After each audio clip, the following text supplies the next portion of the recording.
track and field for everybody. Last day of the college track season, a warm and breezy day. Athletes training for this day, finals day, some since last fall.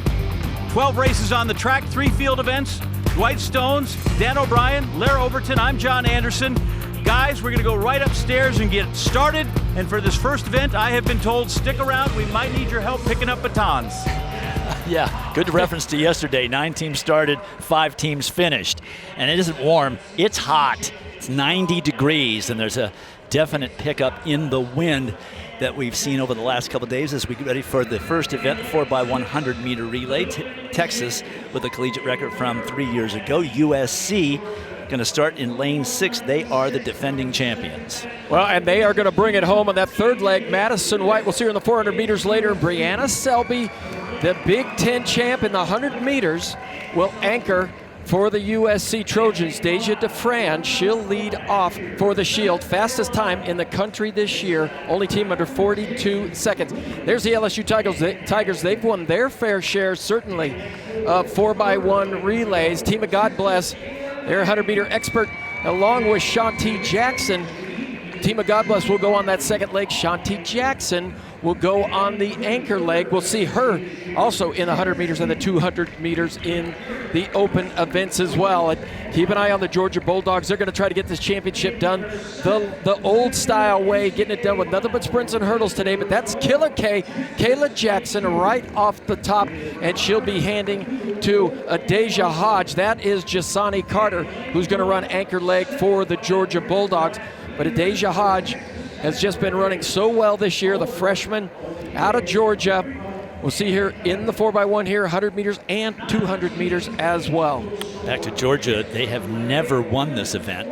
Haven't reached the final in 3 years, but they are hot. They have the number 3 time in collegiate history and set the school record in that time at the NCAA Outdoor Championships last year. And I think that their personnel has probably improved, especially with Adasia Hodge on the backstretch leg, the second leg. But there is wind that will be in their faces on that backstretch. Well, another team to keep an eye on, South Carolina in lane 5. Although they're without Jamisha Ford, they're going to be formidable here. Jocelyn Hamilton will get switched in on that anchor leg for the Gamecocks.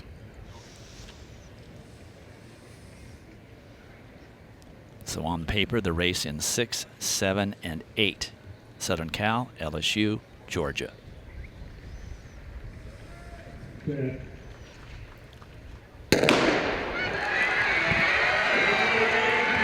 Early on, very even between those 3 leadoff runners. Now it comes down to the passes. Well, great run there for Georgia in lane 8, and an outstanding pass there to Adasia Hodge, the top 100-meter sprinter in the country this year. USC also had a very good pass. So far, clean all the way around. Ladies are doing it better than the gentlemen did yesterday. But here comes Southern Cal in lane 6. A great leg by Madison White to put the Trojans in the lead. It is USC.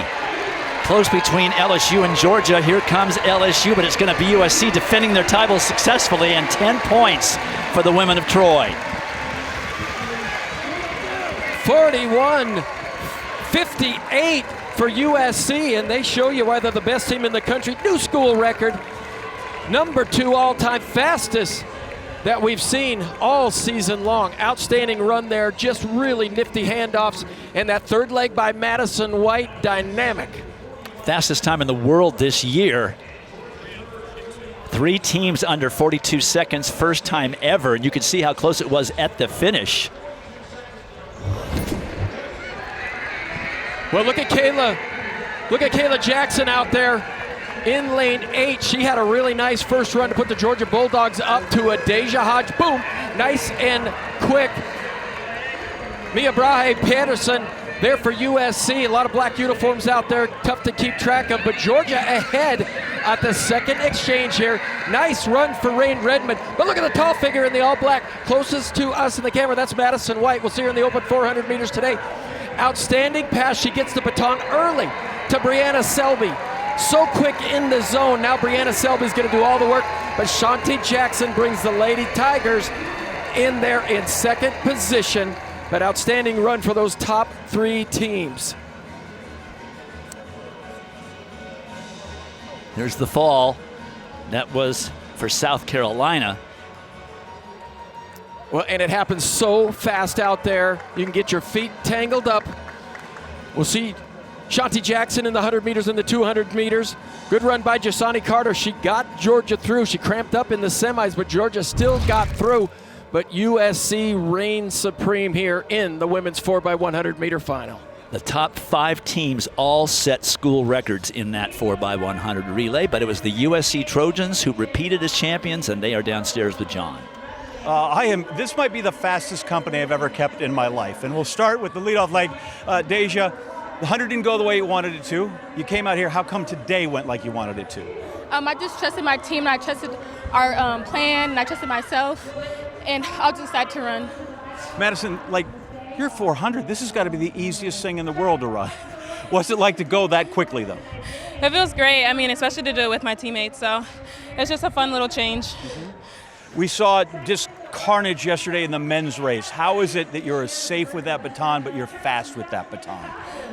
All of our girls are very experienced on the big stage, so I think going into this meet, a lot of us just approached this like it was any other meet. Mm-hmm. I think having that kind of composure is that's what allows us to be so successful. And Brianna, what should I think of the final time, 41:58? I'm super impressed. What are you and Coach Goodman going to say about this? We knew we were going to run fast. We just didn't know how fast, and time speaks for itself. First and fast. Dwight, that's a great combination. Really, that'll work every time, and they were second fastest ever. Plus 3 teams under 42 seconds. We've never seen that before. USC repeating as champions and the 10 points that go along with it. Georgia right in it as well, getting 3rd place points, 6 for the Bulldogs. Back at Hayward Field, and Woo Pig, title number 54. A day that started with a baton on the ground, ended with a trophy raised overhead. Arkansas Razorbacks winning their first outdoor national championship in 23 years yesterday. Hogs sealed it in the 4x4. Not like they drew it up, but it added up to 56 points in a sweep of the national titles for first-year coach Doug Case. Now, let's figure out who's going to join Arkansas as the national champ on the women's side. And regardless of how many points you think it's going to take, you're right. That number's fine. How you get there, that's anybody's guess. We could take all kinds of information. We could feed it into AI and get an answer. We prefer here, though, at ESPN to go with TLC. Those are Tom Lewis computations. And he tells us the battle will be between Oregon, it will have Arkansas, it will have USC, Florida, and Georgia. And the star attractions are the Gators and the Bulldogs. And those 2 schools have sort of been trading trophies recently. Indoor, outdoor SEC champ, that goes to Florida. The last 2 national champs have been Georgia's. Dogs have bigger names. Florida has more names. To call this entire meet, we have our names. Dwight Stones, Dan O'Brien, Lara Overton. And guys, I realize we're obligated to some extent, but I still want to suggest we stay all the way through the 4x4 because it might take that long. I know, and we love it when that happens. The battle coming down to the final event is always exciting. We've been talking, Dan, all week about the strength of Georgia. It's just sprint and hurdle, but they've got a lot of people that they throw at you in those events. Well, this is kind of old style how you win the championship back in the early 90s LSU style. But it's going to be a battle, absolute battle. Georgia needs to come through in the sprinting events today because they don't have a lot of bodies. They're going to rely on a Deja Hodge, the top 100 meters and 200 meter runner in the country. And Dejanay Oakley, the only athlete all season long who's gone under 49 seconds in the women's 400 meters.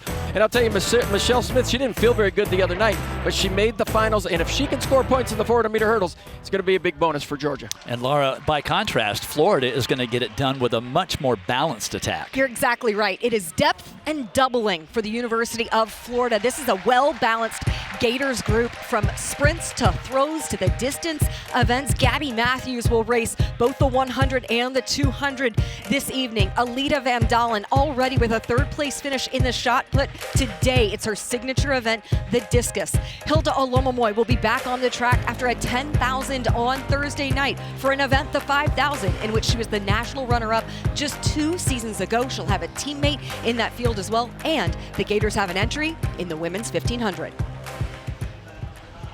And speaking the 1,500, that is the next final on the track. There are the records, meet record by Sinclair Johnson from 2019, and then Jenny Behringer, now Simpson.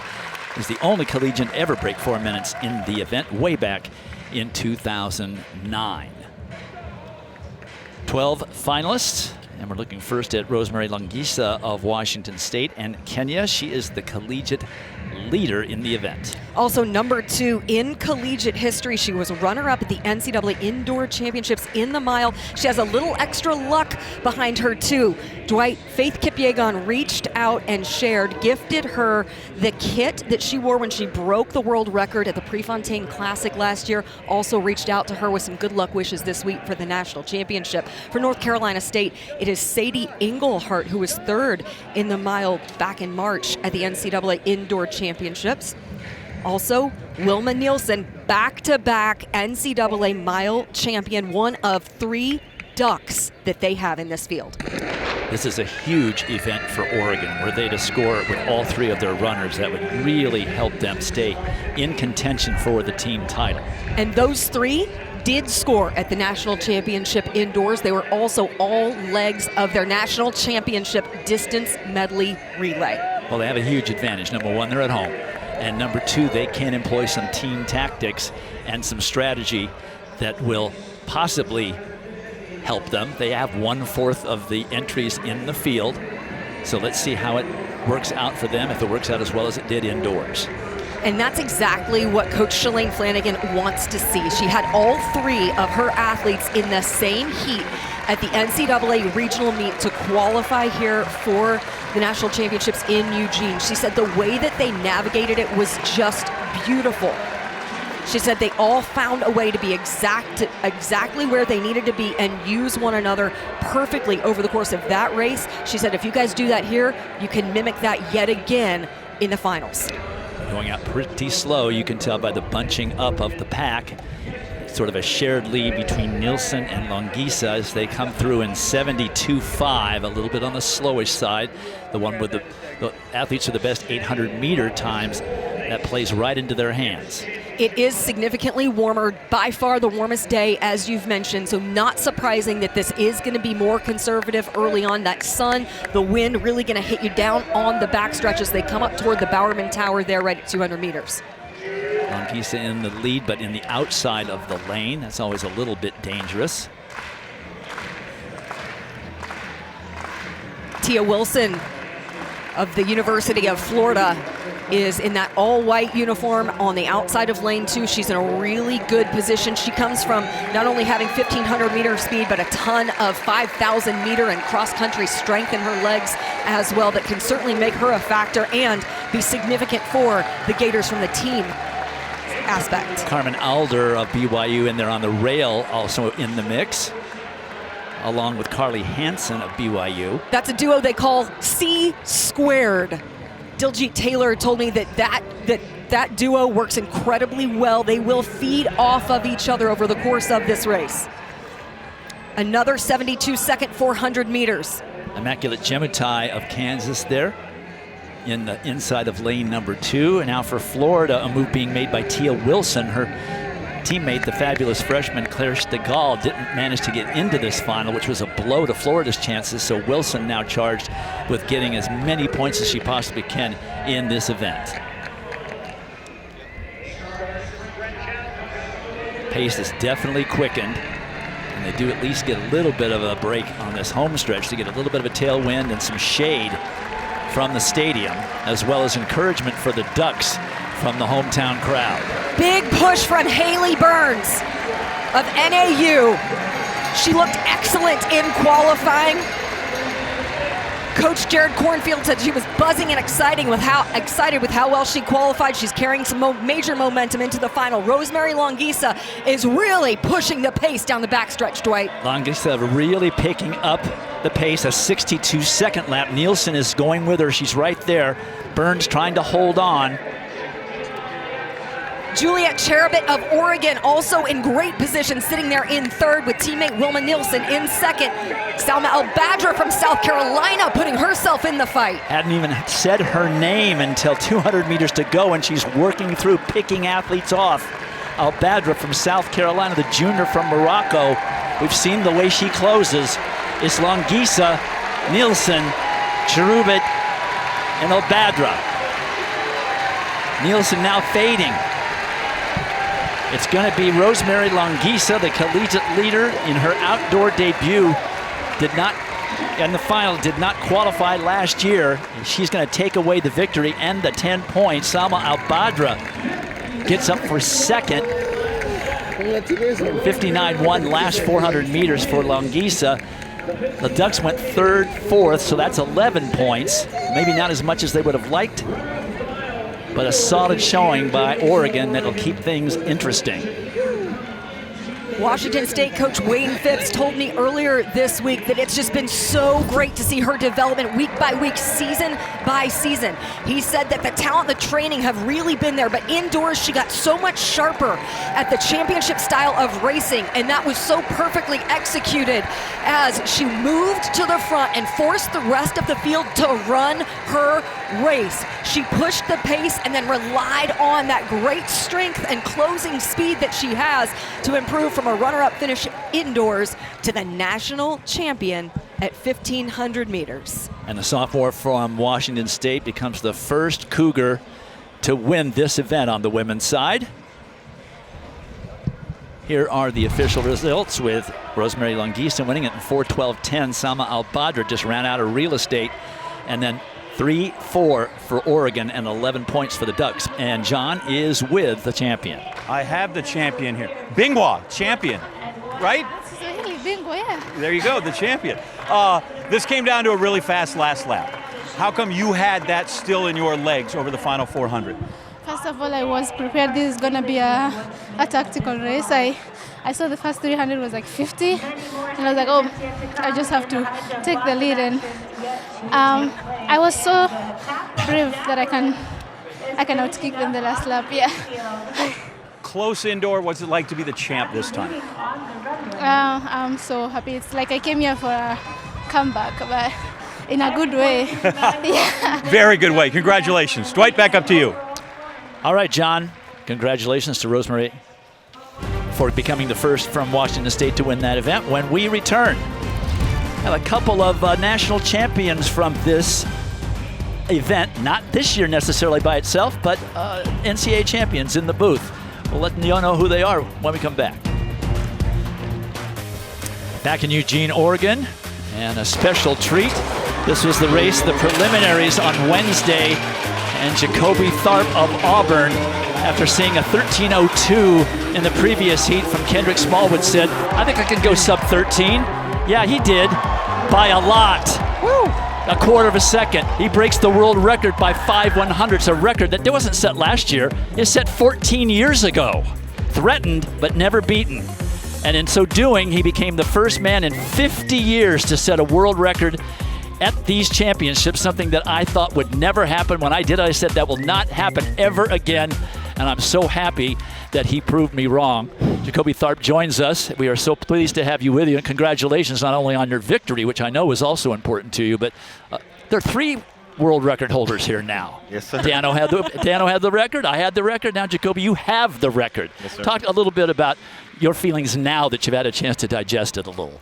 I mean, it's truly a great honor to be put at the top of the list of the fastest hurdlers in the world, knowing that I can go out there and put out a time that's the greatest ever. Like, it feels good to say I'm the fastest hurdler to ever walk this planet. It feels great. All right, so what do you do for an encore? The season's only half over.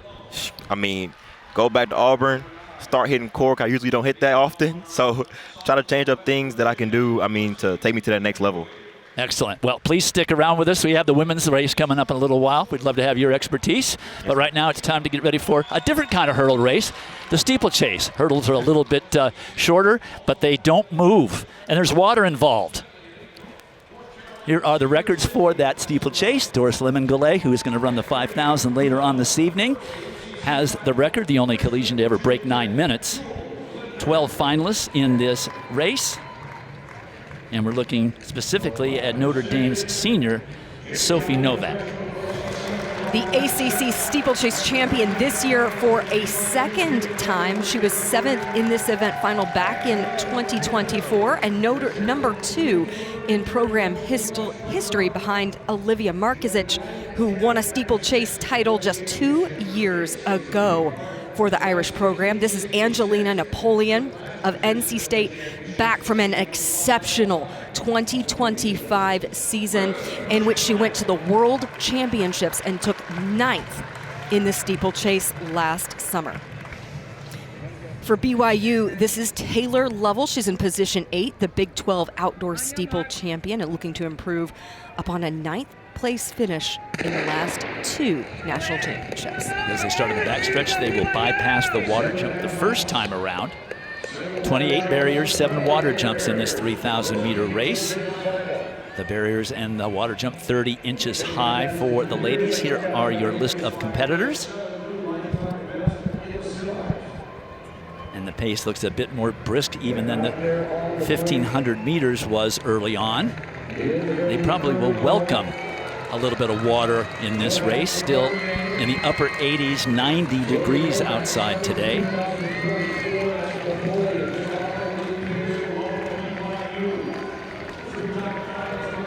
Sophie Novak actually redshirted the outdoor season last year, all building up to have a full 5th year of eligibility. So she has been focused on this, really using a 12-month build-up to get to this point. So it was a big emphasis when she had some time during the indoor season, obviously without the steeplechase. She was really refining a lot of her leg speed to improve upon her 800-meter and 1,500-meter speed. Had a massive 800-meter PR, and that's given her a ton of confidence that she could steeplechase at a high level as she developed that in complement to her hurdle strength.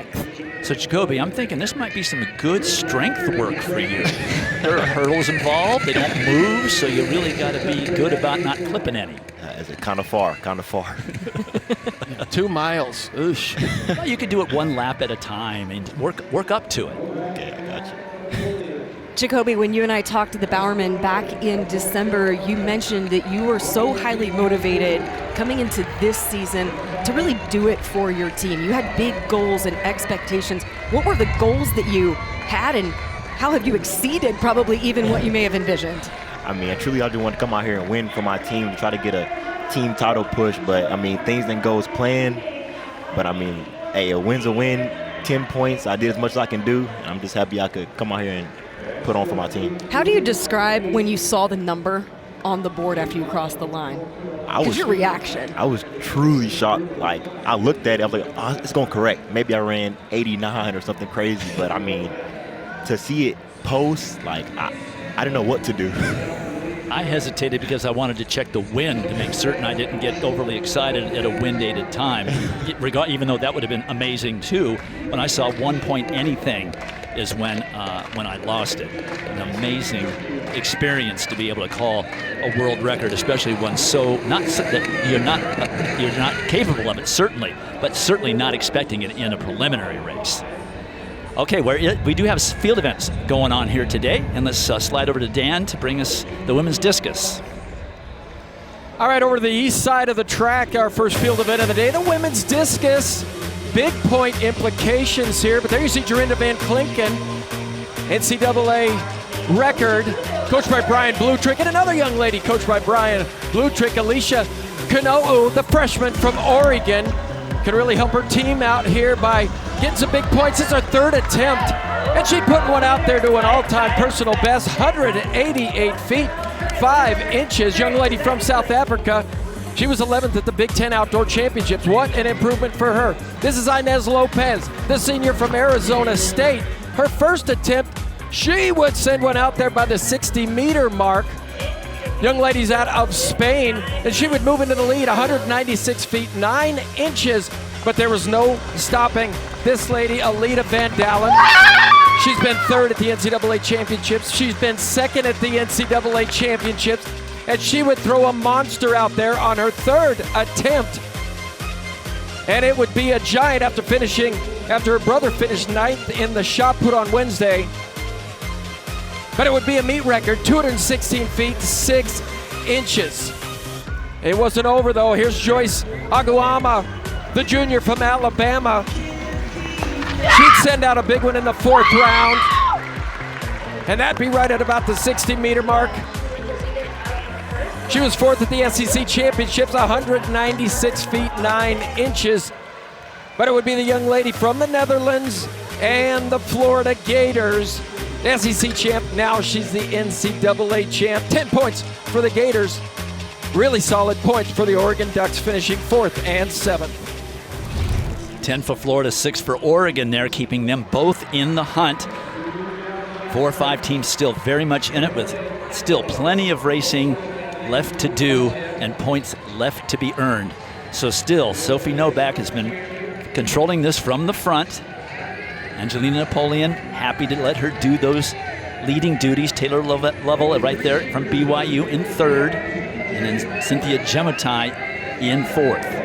9:33 pace the last we checked. And you can see how quickly Sophie Novak gets out of the water, how quickly she projects and bounds right back onto the track and into her stride. They're currently on 9:37 pace thanks to a few conservative laps that they have had. She's a very strong hurdler.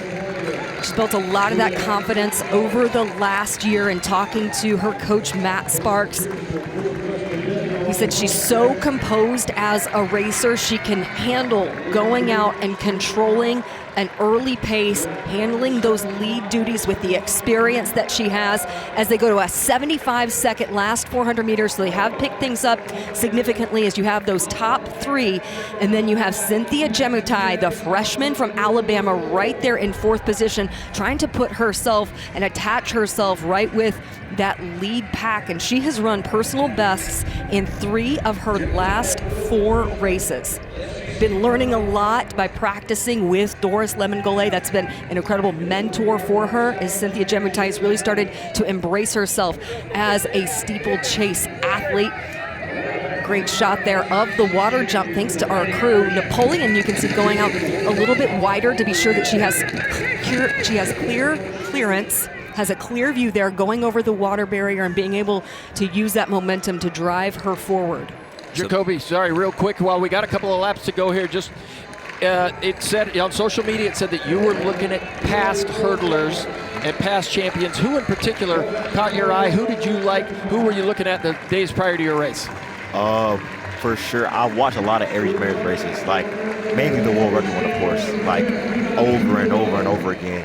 And not just trying to watch it to study or replicate the race, but just trying to like see if I could possibly do that one day. Okay. Just trying to look into the future. Nice. This group of 4 is broken away, and your champion is going to come from this group. Less than 2 laps remaining. Sophie Novak continuing to lead, doing all the duties up front from the gun. You can see how she accelerates those few strides leading up to the barrier.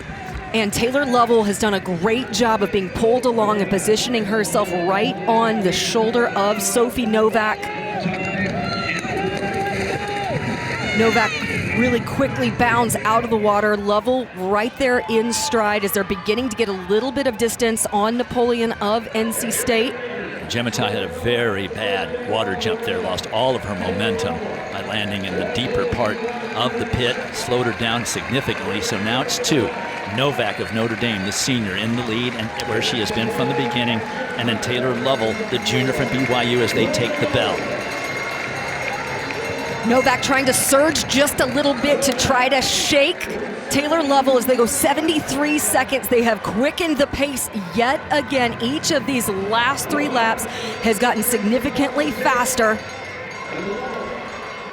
Lovell just looks more fresh. She looks like she has more run in her, and there she goes. She makes the move with a little less than 300 meters to go. Now we see if Novak has an answer. She's done all the work. She's pushed the wind aside from the front, from the gun, and Lovell now has a full head of steam and about 4 meters on Novak, and Novak has no answer. Her coach, Diljit Taylor, said we're going to race to her skill set, and she's a great closer. She's going to be able to put that closing strength and speed on display with 1 more barrier to go. Just a quick stutter, and it is all to the finish line. Taylor Lovell powering home at Hayward Field. She's going to run a big personal best, as well as upgrading her 2 in a row 9th place finishes all the way to NCAA champion. Sophie Novak finishing 2nd, Gemetai 3rd, 66 seconds last lap for Taylor Lovell to 71, almost 72 seconds for Novak. This has been a huge event for BYU. Coach Diljit Taylor said no matter what happens, Taylor Lovell, and there is Coach Taylor. 5th title for BYU and Coach Taylor in this event. The celebration is on, but Coach Taylor told me that Taylor Lovell is already part of the steeple legacy here. Courtney Wayment won an NCAA title here. She set the collegiate record in the event here just a few years ago. Lexi Holiday Lowry was runner-up here just last year at the NCAA championship, and you could see she made such a decisive move. As soon as she went to that next gear, she did so with authority down the backstretch to get immediate separation and used excellent running, getting out of the water to get her through that last 100 meters and to a national title. She almost looks like she surprised herself, that reaction over the line. Well, I think she saw the time. She had improved her personal best by more than 5 seconds, but more importantly, she was not even a scorer the last 2 years, and she catapults all the way to the title and 10 points for the Cougars. Sylvie Novak hangs on for 2nd place, and Cynthia Gimatai of Alabama, Doris Lemongalay's teammate, she ends up 3rd, and the champion is downstairs with John. Sort of. Listen, when you run for her, there's a lot of hers you got to hug to get it all out of you. Before we get to the individual title, let's talk about just what this support group means and this running for this team means and how it's helped you get to where you are standing right here. It means everything. These women are the reason that I'm where I'm at. They push me every single day. My coaches made me believe in myself. My teammates pushed me to help me believe in myself. Like, this is a we, this is not a me. Well, we can talk about the we. All right, we've done the we. We can talk about the me. And the me is the 1st place of the national champ. I just want you to take me through the last lap when you decided it was time to go and win the race. You know, I was really just trying to listen to my coach, listen to our plan, and I might have gone a little early, but I knew that I had to go then and get over those hurdles so that I could feel smooth and in control. And so, you know, I did everything that I wanted to do, followed our race plan, and so it was really fun. Back upstairs to Dwight and Lara, and the list of great BYU steeplechase runners and Diljit Taylor has just gotten longer. Congratulations, Taylor. Thank you so much. Fantastic, congratulations. Well, it was Team Taylor that pulled off this victory, no question. And to go squared. from 2 ninths to champion, that's quite an accomplishment. That's a lot of persistence. All right, when we return, we get down onto the straightaway with some ladies' hurdles. Let's take a look at the women's updated standings after a few events into the final day. BYU with that victory by Taylor Lovell ahead at 22 points. Alabama just 2 back, and Oregon, USC, Washington, and Florida all tied at 18. Next event on the track, the women's 100-meter hurdles. Olympic champion Brianna Rollins has the meet record.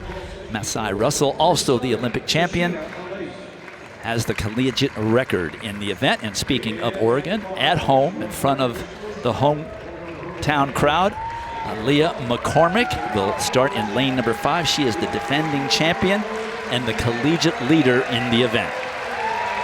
Well, and she understands that the pressure is on, and I think she's really handled it well. You know, and it's an opportunity for the Oregon Ducks to pick up a quick 10 points here. She's run faster than anybody else in the country, derailed a little bit in the first 2 seasons, but over those 2 seasons, she realized that she was not being as strict as she needed to be off the track. And there's Emmy Scales. She's run really fast, SEC champ indoors, SEC champ outdoors, but did not come away with the NCAA indoor champ. Look at the focus, look at the determination by Emmy Scales. She's gonna have to pull out something really quick now to beat Leah McCormick, excuse me. There's Tashana Alace resetting the records there at Southern University. Nice to see her in the final, though. She just said she's happy to be here. Glad she can represent Southern, show people that HBCUs are up there too. There's Jaya Covington. A little bit of a letdown after the NCAA Indoor Championship last year, kind of plateaued off, but she's now coming back into form. A 4-year Aggie her last opportunity to run in a Texas A&M uniform. Emmy Scales of Kentucky has not lost to a collegian all year long. SEC champion a month ago, won the regional, and now she's in against the college leader and the defending champion just to her left in Aaliyah McCormick. Aaliyah McCormick has answered the call every single time over the last 2 years. Somebody runs faster, somebody runs fast, she runs faster.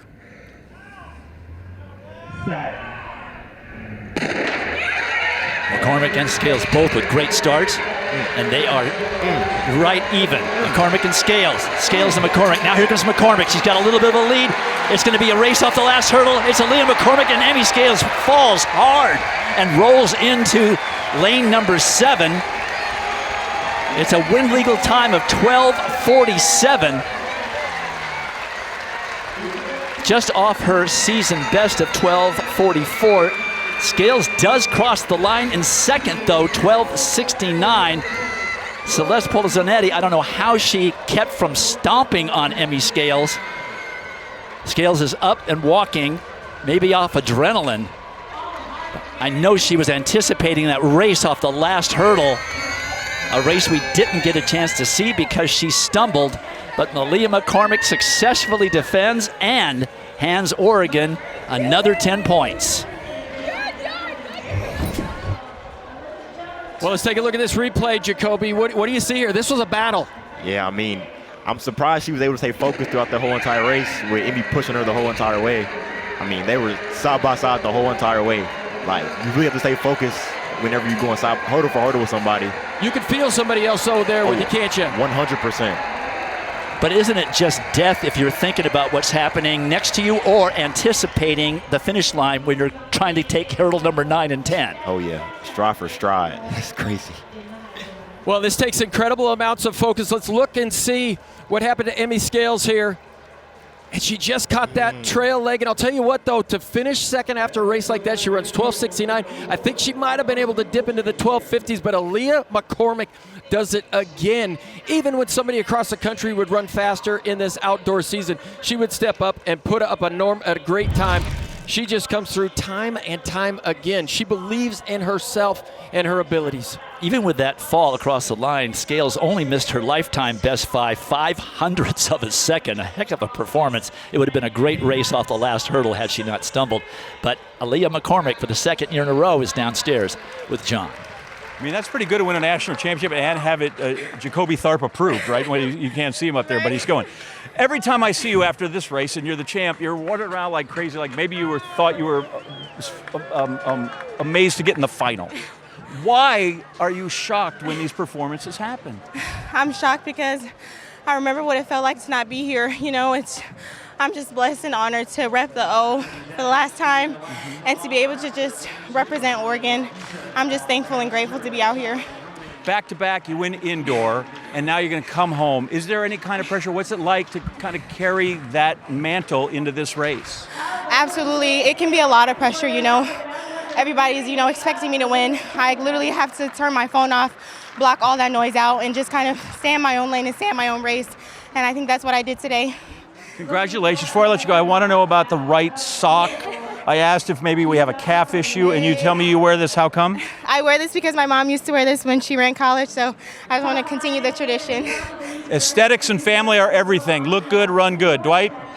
First to repeat since 2007 and 8.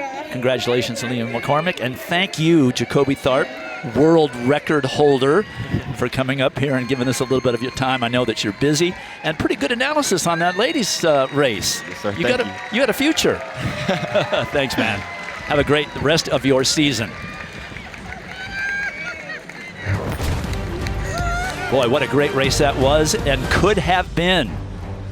When we come back, it's Adeja Hodge from Georgia in the 100 meters. All right, let's take a early look at the women's high jump final going on right now. This is Temitope Adesina, the junior from Texas Tech. She was 5th at this meet last year, won the Big 12 meet a month ago. First attempt at 6 feet a half inch. She kind of made a left turn there on her approach, but she has good rotation and clears easily with her height a little bit past the bar. Then it's Alyssa Jones of Stanford. She's the heptathlete as well as the long jump champion from Thursday. This is her third attempt at 6 feet a half inch. She was fourth at this meet last year. But she puts it together with a little brush on the way down. She is over at 6 feet a half inch. The bar goes up to 6'1 and a half. So here are the women's team standings after that hurdle race. Oregon now stretches its lead over BYU to 6. Alabama now solidly in third by themselves. And now we know that Georgia is right there with 9 points. They've got a lot of sprint and hurdle events where they've got finalists coming up, including this next event, the 100-meter final, where Adasia Hodge set that collegiate and meet record just the other day, obliterating Sha'Carri Richardson's 10.75 from 6 years ago. It's now 10.63, and there is the freshman from Georgia and the British Virgin Islands, the NCAA indoor 200-meter champion. We will see her later in the 200 as well. Adasia Hodge is the woman of the hour. And Dan, I think that the wind has calmed down a little bit. We might get a legal race here. Well, we're going to see something fast, I think, whether we have wind or not. But Adasia Hodge, she has to calm down a little bit, just like Jacoby Tharp when he broke that world record. She broke the NCAA records, all about the 10.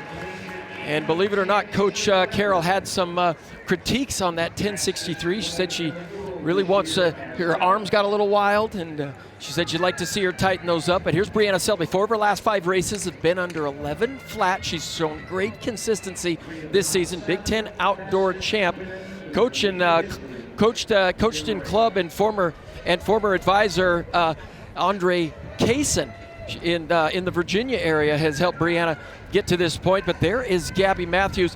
Dwight, an incredible transformation. 2 years ago, Gabby Matthews was here at the NCAA Championships in the 400 hurdles. She made the final and got 7th, but when she went to Florida, she's transitioned into short sprinting, and it's just absolutely excelled. And there is Shanice Walker, right there from Florida State, the NCAA indoor champion. We'll see if she can double up and make it the sweep, but she has been running great all season long. Coach Matt Cain said her upside is right. He thinks she can run 10.70. She had a step on Adasia Walker at the East prelims and eased up on the line, and these two are going to line up and go at it again.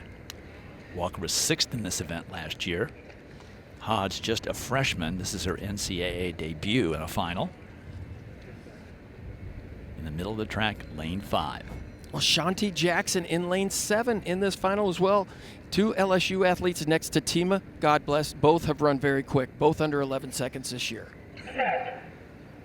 Good start for Shanice Walker especially. Now here comes Adasia Hodge, but Walker is holding him off. It's going to be Shanice Walker. Walker is going to steal this thing from the collegiate record holder. Hodge second. 10.89 with no wind whatsoever. Walker got a great start, and I just kept waiting for Hodge to shift gears, and Walker just wouldn't let it go.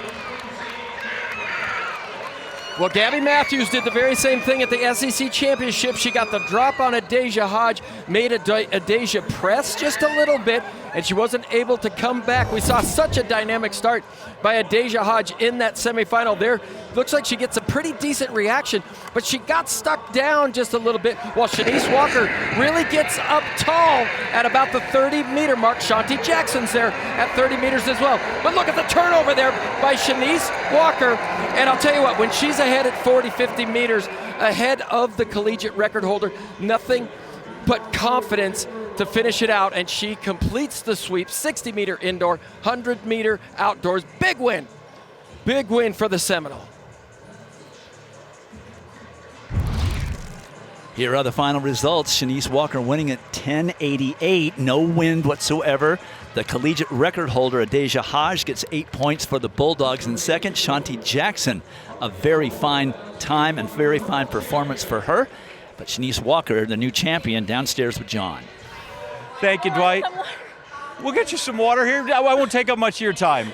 I said, I don't know that people thought you were going to be the first one across the line. Tell me why you believed you were going to be the first one across the line.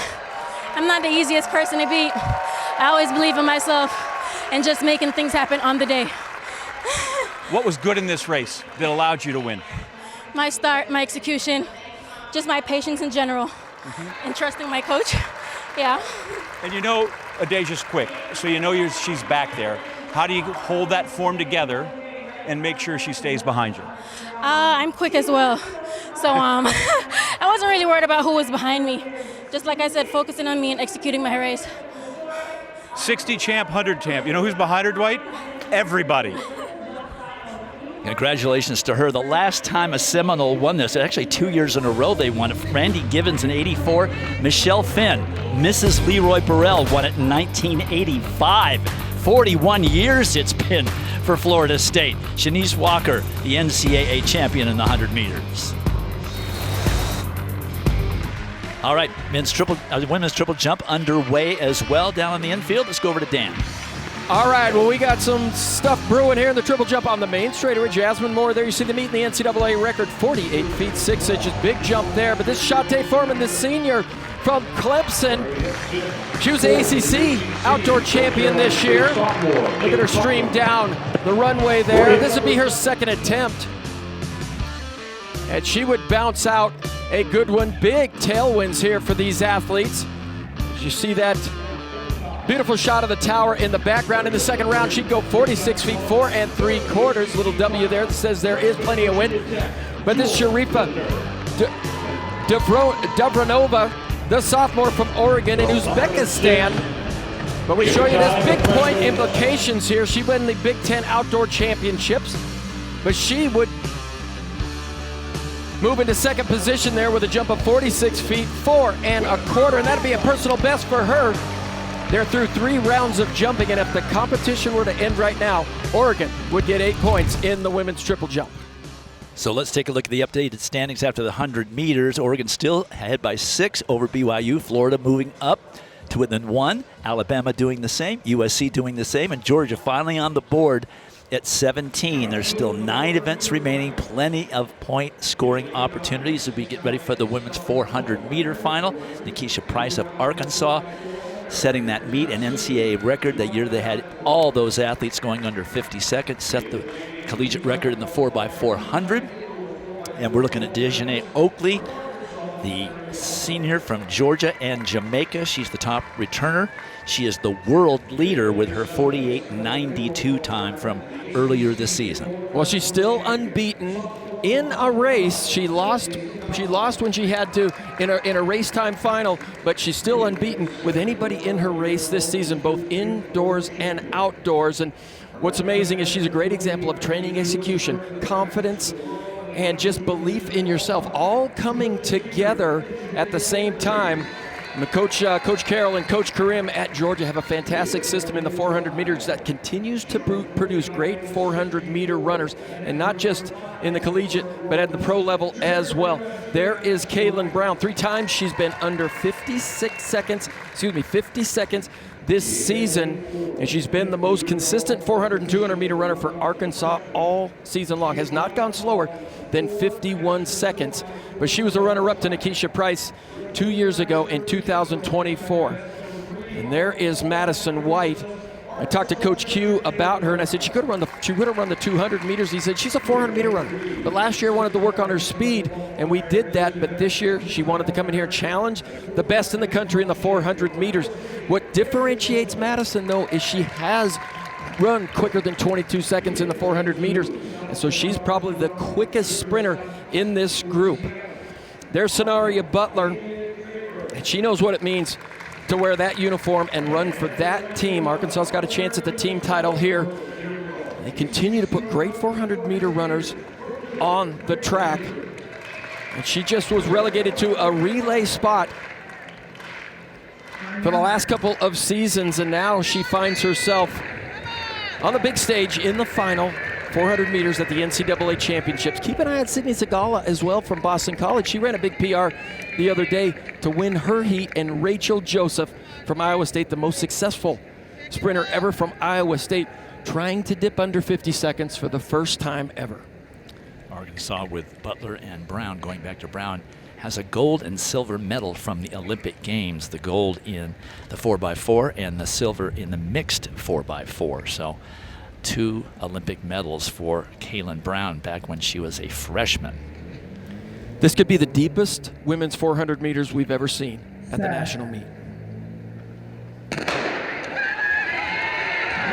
Caleb Brown in 4 gets to see Madison White, Dejanay Oakley, and Scenaria Butler all to her outside.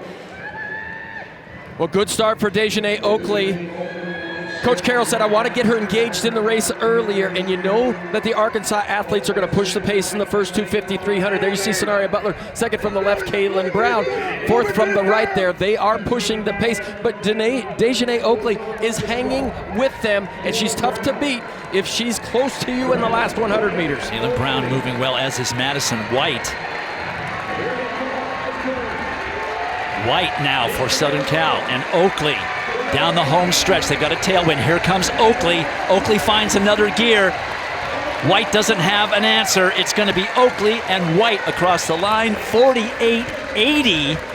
It's a collegiate record for Dejanay Oakley. She just missed it a month ago at the conference meet where she was stunned. Today, she is not stunned. But I'm not sure, Dan O'Brien, if that time happens without Madison White taking the lead off the turn and making Dejanay Oakley dig for that finish line. Well, you're absolutely right. The two of them coming down the home stretch together, and really it was who is going to stay patient, who is going to continue to work and just stay within themselves. And you can see the different styles here. Madison White, arms big, a little bit flailing, but there is Dejanay Oakley holding her posture, keeping it together, and I guarantee you Coach Carroll is so proud of her because in that last 100 meters, she didn't reach out with her chest, she didn't overstride. But Madison White, what a season she's had. She went 49 seconds earlier in the season, sending notice to everybody that she was ready for this 400 meters, but Dejanay Oakley answered the call and took down all comers for a fantastic win. Collegiate record goes from Arkansas to Georgia. First collegiate race in which two women go under 49 seconds. Dejanay Oakley scared it a month ago. Now she has it. She has the title, and she's with John. Thank you, Dwight. At the SEC, when you dipped under 49, you were crazy. You jumped around. You're all super excited. Here you have the collegiate record. You're national champ, and you're very serene. What's with the demeanor? Because the confidence from the training after SEC has shown me that I could have come out here and got a collegiate record, and there was never a doubt in me, my coaches, or my family's mind that I was going to do it today. So never a doubt, but when you come off the curve, you got to make up a few steps. How'd you do that? Because that's my best part of my race, so I knew that once I came off a little bit present in the race, I would be able to just kick it home and I would get the win. We always hear in those situations, you got to stay calm, keep your... How do you do that? Because you know the line's coming, and how do you not rush?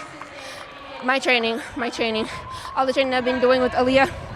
Yeah, I got to learn how to be patient when it comes with the running, because she's my training partner. Well, congratulations. It's been a big day. She's got no more time, Dwight. She's got to go. She's done with you, John. Yes. You're yesterday's news. Amen, sister. Well, that reference to Aaliyah Butler. Aaliyah Butler was the champion in this race last year, so a good person to tie your cart to. Back in Eugene, Oregon, and today, being Ladies' Day, is the day for the ladies' 100-meter wheelchair race. Program that started a number of years ago, and the University of Illinois has an outstanding program, and this is Hannah Diedrich of Illinois running away with it in 16:55. She was also the champion last year. Her teammate Hoda El-Horbagi, a sweep for Illinois, as well as 4th, 6th, and 7th for the Illini.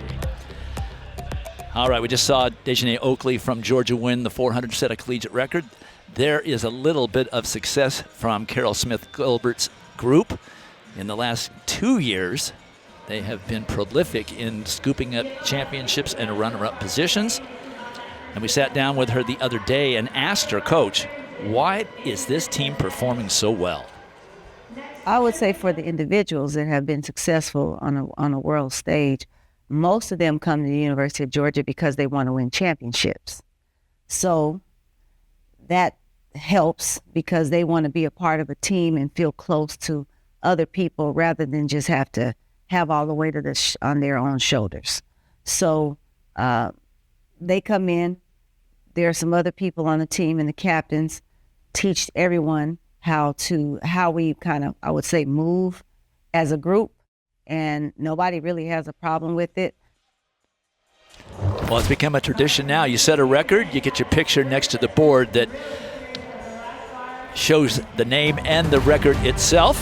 Dejanay Oakley, now the collegiate record holder and the national titleist. 800 meters is next. And just like that, Georgia jumps up to second, just 1 point behind Oregon, tied with USC for second. Florida still has people that they can throw at you. This thing is not over as we get ready for the 800-meter final. Roisin Willis with the meet record, and Athing Mu, Olympic champion, world champion. She has the NCAA record in the event, but this woman, Sanu Jallow Lockhart, only 1/100th of a second off that collegiate record earlier this season. She is the collegiate leader, and on paper, the overwhelming favorite. She admitted that this year, what's been behind these performances that she's had, like that near collegiate record, it's been the fact that she's been focused on having fun, believing in herself and running free. All of that just coming and built off the confidence that she has in her training. She was the top qualifier in what was the fastest qualifier in history. It took sub 2 minutes to advance. 5 years ago, only 5 collegiate women had ever been under 200. Now that's what it took to get to the finals here in Eugene. And this is Michaela Page, who is one of 3 athletes in the field who has a national title to her credit. Coach Chris Miltenberg describes Michaela as having awesome momentum right now coming into this championship. Regional meet went out faster than she ever has, still had her signature closing kick. Juliette Whitaker has 2 800-meter national titles to her credit. 2024 was a special year for her here at Hayward Field. She won the national championship and then also advanced to the Olympic Games here at Hayward Field with a 3rd place finish at the trials. And she finished 7th in that Olympic final, so she has that so important Olympic experience. When you've been to the top of the mountain, you can manage everything in between because you've already been there, done that. No surprise to see Sanu Jallow Lockhart out in front. She is a classic front runner in this event, with Whitaker and Tolbert right behind her. They have to have learned after all this time to not let her get away. I mentioned there are 3 national champions over 800 meters in the field. The most recent of them is Clemson's Gladys Chepanjetich, who won the national title indoors. She's a big front runner as well. Already some separation. Sanu Lockhart, you have to think maybe she's going for that collegiate record. 54.5 for Janu Lockhart out there by herself. Does anyone have the courage to go with her? She always talks through her race plans with her dad, and her dad was the one who encouraged her to go with more of a front-running style. He said that she should emulate how Athing Mu races, and she has taken that to heart and implemented that throughout this entire season. Look at the distance that she has with just over 200 meters to go. She pushed that 3rd 200, which you just have to do at this distance. Lauren Tolbert and Chepanjetich in 2nd and 3rd, but this has been all Sanu Jallow Lockhart from the beginning. Now she's got a little bit of tailwind coming in the home stretch. No one's going to catch her. The points are now going to be spread out, going for 2nd. Haley Kitching of Penn State now into 2nd place, but no one is going to catch Jallow Lockhart. Now we're watching the clock. 1:56.84. 85 now, new collegiate record, taking nearly a second off the collegiate record of Athing Mu. And you had to know she was going for it from the beginning, just the way she took it out.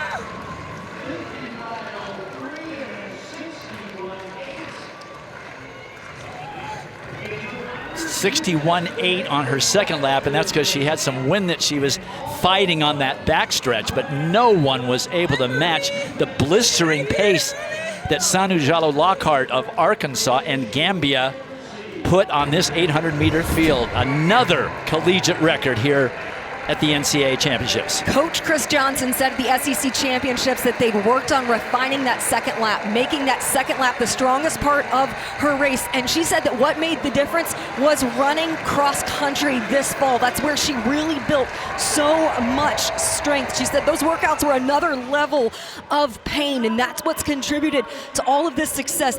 That was absolutely astounding. Even as fast as she's already run, to find that much still to gain beyond what she had done, and for her to have the confidence the entirety of the race. She knew this was my plan. I'm going to force the field to run this way. 6 athletes under 159. Haley Kitching was under Athing Mu's former collegiate record. And Sanu Jallow, the champion and new collegiate record holder, downstairs on the infield with John. Got to go chase her over by the fam. Well, Dwight, I know that Athing Mu is dialed in and watching this performance. In trading some messages with her earlier in the week, she said, I have been watching her closely through the years. I'm so happy that she's been able to be dominant because I always knew it was within her. She said, if anyone's going to break my record, I'd be happy that it is Sanu.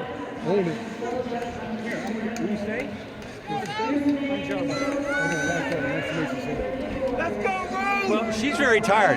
What did you think of your daughter's performance today? Amazing. Executed the plan. We wanted to separate at the beginning to get out of trouble, and the biggest thing is work the backstretch and bring it home strong.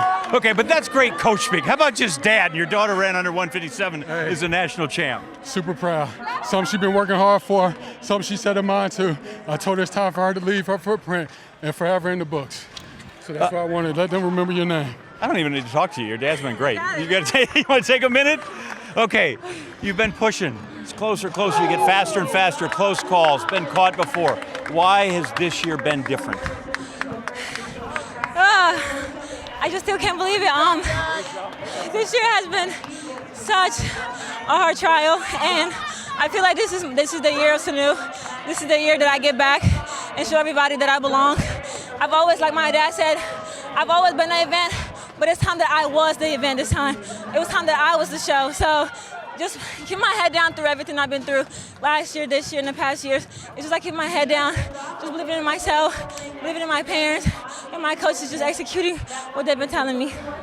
And I want to thank my mom and my brothers for always being there for me. And you know, I also want to give a shout out to my home country, Gambia. Gambia, I want to say, Jada Majid, for everything that you've done for me. That means thank you so much for everything.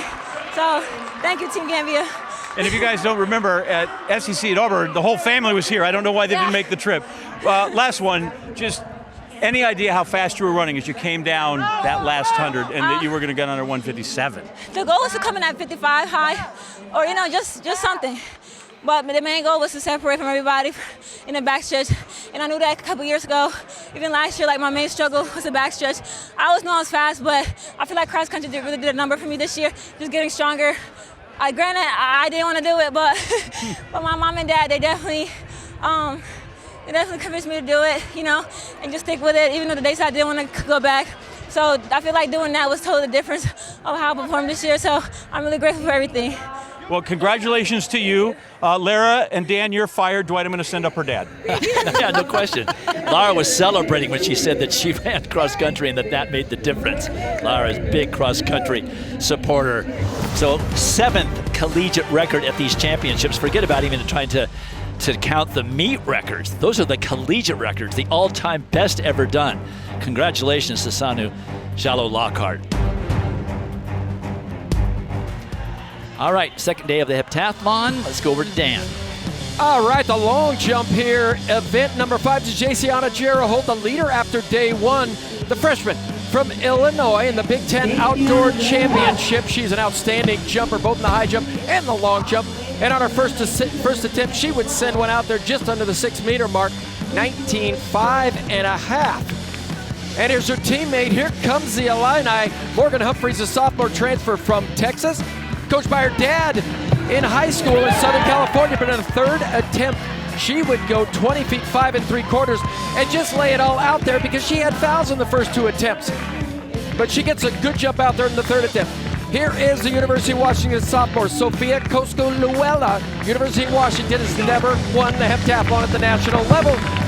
She was 6th at these championships last year, and on the third attempt, She would put out a personal best. Nice finish there, 21.4 and 3/4. And move up towards the top of the leaderboard. But we are going to save the best heptathlon long jump for last here. This is Julia Lazareta Hubner, the junior from Cincinnati, on a 3rd attempt.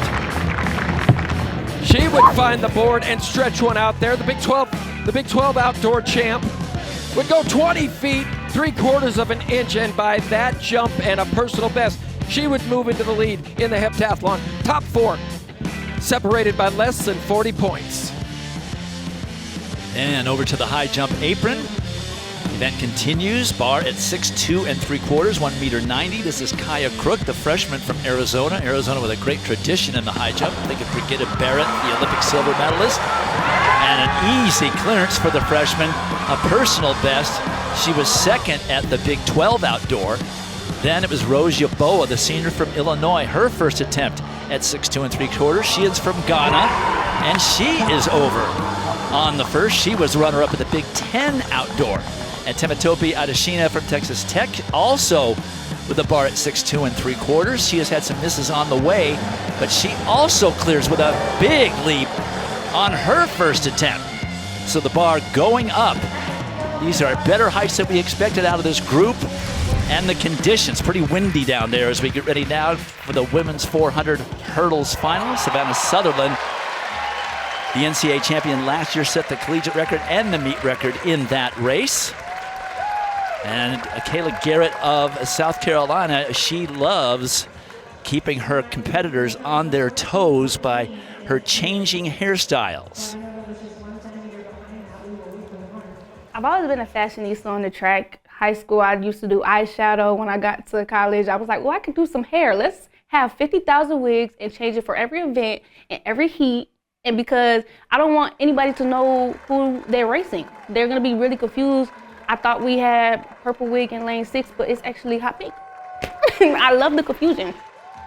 Well, it's a classic. If you get your competitors think more about you than they're thinking about themselves, you got them.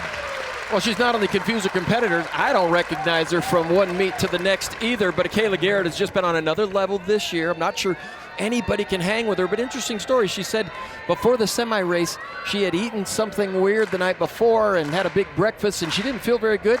She said she threw up in the garbage can. 20 minutes later, she ran the semi, ran 54, and she said she's gonna have to just be a little bit more careful about what she eats. There you see Michelle Smith of Georgia clear out there on lane 9. She wasn't feeling very good in the semis either, getting over a little bit of a stomach bug, but she did get through. Now she has an opportunity to score some points for the Georgia Bulldogs. Smith will be all by herself out there in lane 9.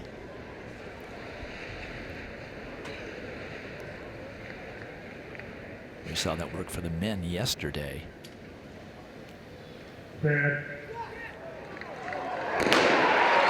Garrett in 6, Berto in 5, and Smith out in lane 9. Well, good start there in lane 7 by Sarah Prince. She goes out hard. She's from Arkansas, but she had a personal best in the semis and looked really good. And I'll tell you, if she's pulling Kayla Garrett right along with her, those 3 in the middle, Amelia Berdow, Kayla Garrett, and Sarah Prince really rolling in the middle of the track right now. They are all very even as Garrett now starts to make a move, and Berdow is covering it. Now they're both catching Sarah Prince. It's Garrett now into the lead coming into the 8th hurdle. It's Garrett with Berto right there. Look how efficient Kayla Garrett takes these hurdles. Even though she makes adjustment, she does a good job of just technically hurdling these even when she's tired. Clear in 10, it's going to be Garrett followed by Berto, and Prince will hang on for 3rd for Arkansas. 53-33 for Garrett. That is a lifetime best, now corrected to 32.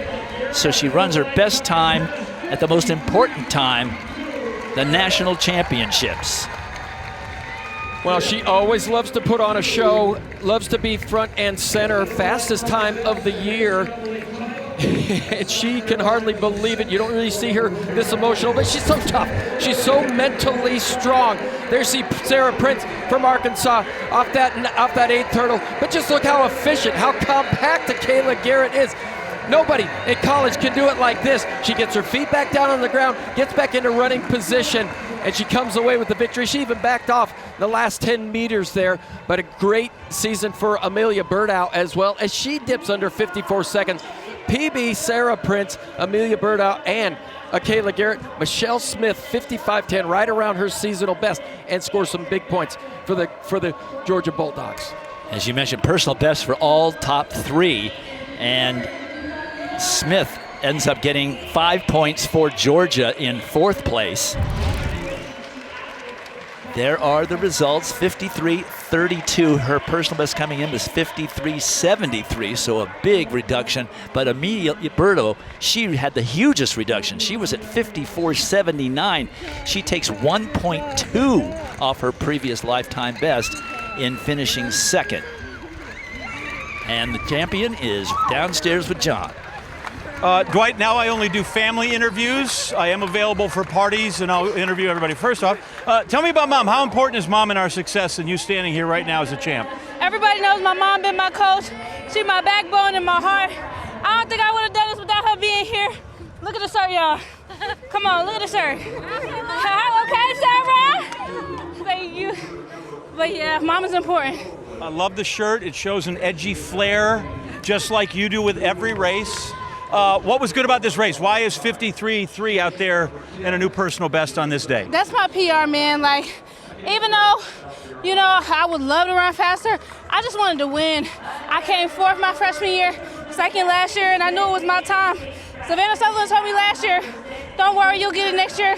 I took that as an insult and a compliment, because she whipped my tail, but she said I got it. So I took some advice from her and just said, you know, this is mine.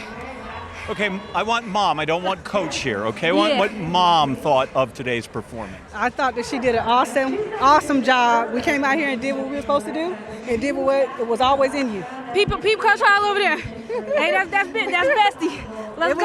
It was destined. It was destined. I'm so proud of her. And I'm thankful for Coach Hall just taking me in with open arms. Transferring was the hardest thing I've ever had to do, but I know that was the move I had to make in order to get here today. And I just thank Coach Hall and my mom and everybody just for being in my corner, because Lord knows I needed that. There you go. Kayla, congratulations. Mom, wonderful job by your daughter. Dwight? The last Gamecock to win, Lashinda Demas back in 2002, the Olympic champion Lashinda Demas. So it's been 24 years since a South Carolina athlete has won this. Well, Adeja Haj, second in the 100, now goes in the 200. We talked to her earlier in the week about her split personality. I feel like I prepared for the 200 by tapping into myself. So there's Adeja and there's Day Day.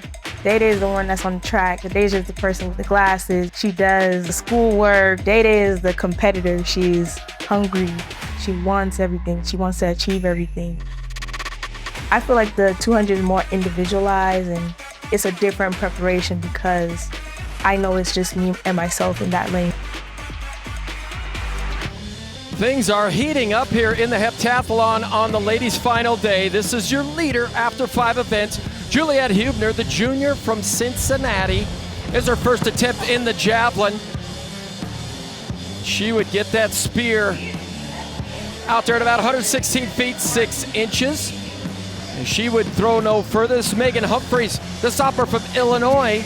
Not one of her best events, but she's in the top 4 right now after 5 events.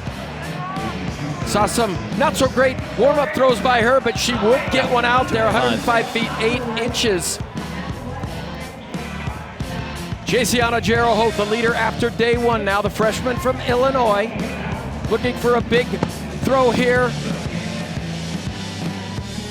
Try to chase that 40-meter line. On her second attempt, she'd go 124 feet, 11 inches. But the javelin, usually the last piece of the puzzle for a lot of these combined event athletes.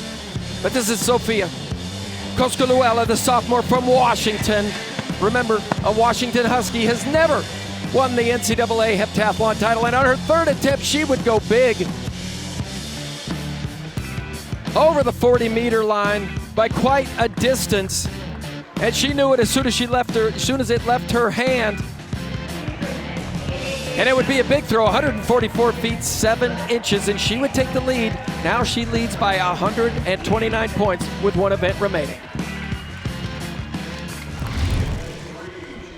Okay, with 6 events remaining, it's getting tight. Georgia now into the lead by 4 over Oregon.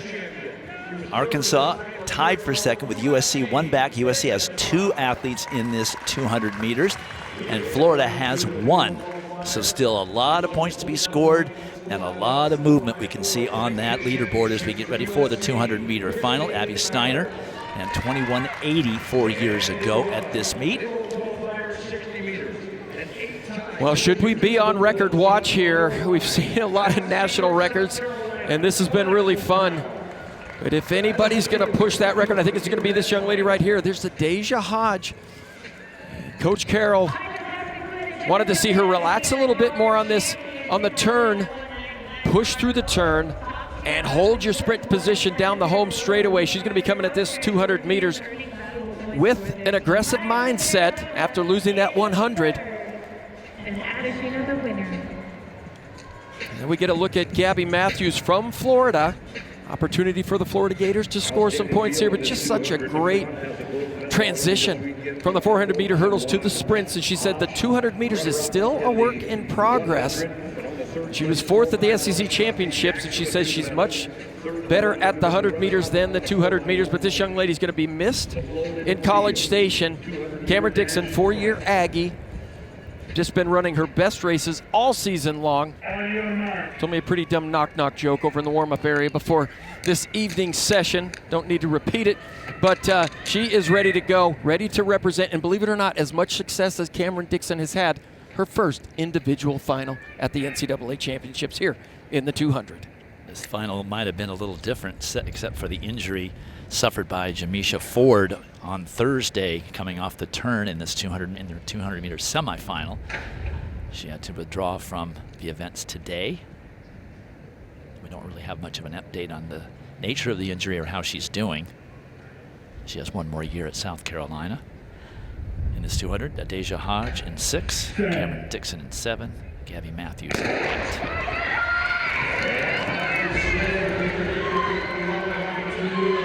And it is Deja Hodge working hard through the turn. A good start by Cameron Dixon, though, as well, and I think that pushed Hodge a little bit. Hodge is not going to give up this lead. Deja Hodge running for a little redemption after that 100. Depending on what the wind, 21.69. The wind is okay. In fact, it's a little zephyr of a headwind. 21.68 now officially. Goodbye, Abby Steiner. And 10 points for Georgia. Shanti Jackson at 22.12. An excellent time for her as well. That's a lifetime best as well for Cameron Dixon. No, she's just off by 0.05 of a second of her personal best. Gabby Matthews gets 5 points for the Gators. But Deja Hodge, after finishing second in that 100, she was not going to be denied in this 200, which she admittedly believes is her better event. So now she's the collegiate record holder in both. Well, just like Superman, she takes off her glasses and she becomes Day-Day on the track. She's a Deja Hodge by day, and Day-Day, when she's on the track, look at her come around the turn here. She had the lead with 100 meters to go. Coach Carroll says she wants to see her arms get in a little bit closer, but you know, fast is fast. We can work on the technique later, but she would not be denied in the 200 meters. She just goes into an alter ego here, and when she is Day-Day on the track, she wants to win everything, and we got all Day-Day here in the 200 meters. So it is official. 21.68 is now the new collegiate record, the 8th collegiate record at these championships. USC had 2 entries. They ended up with only 3 points out of that. A disappointment, no doubt. Georgia with 10, and that is a huge move for them. Florida hanging in there with the 5 points from Gabby Matthews. And John is downstairs with the new collegiate record holder in the 200 meters. Yeah, Deja Hodge is collecting collegiate records like she's picking up pennies as she goes through the park. Okay, I want to know how you bounced back from the 100, which I'm sure was a disappointment, to this great performance. You just got to learn how to compartmentalize. Track and field is so weird. One day you're hot, next day you're not. But all of those are learning experiences. What did we learn from the little 21.69 we put down? Man, that was one of my goals, so it's amazing to see that I ran 21.6, broke the collegiate record. Now I have both of them, and now me and Dee, we did it. we swept off everybody off the short sprints and put Georgia up there. Okay, because we got to move right on to the next one, Dwight. She's in the 4x4. I got to let her go upstairs. Nice of her to stick around. A tough day at the office, I would say, for Day Day. All right. A new collegiate record. She has the 100 and the 200. Next up, we conclude the heptathlon with the final event, 800 meters. And while we have a moment, let's take a look at the Capital One Cup standings for the women. And Stanford almost uncatchable with 133 points, 37 ahead of UCLA, and Northwestern even further back. Capital One recognized as the best in college sports with more than $5 million awarded in student athlete scholarship fund donations. Well, let's put a bow on this triple jump on this women's final day. Sharifa Dabranova, the sophomore from Oregon, looking to get 10 points for the Oregon Ducks. Keep them within striking distance for a team title here in the 6th round. She would go big in front of a big home crowd, already recording a personal best. And here in the 6th round, she would go even a little bigger, trying to add a national title to the Big Ten outdoor title. But she'd go 46.5 and a quarter, and she would move into first place.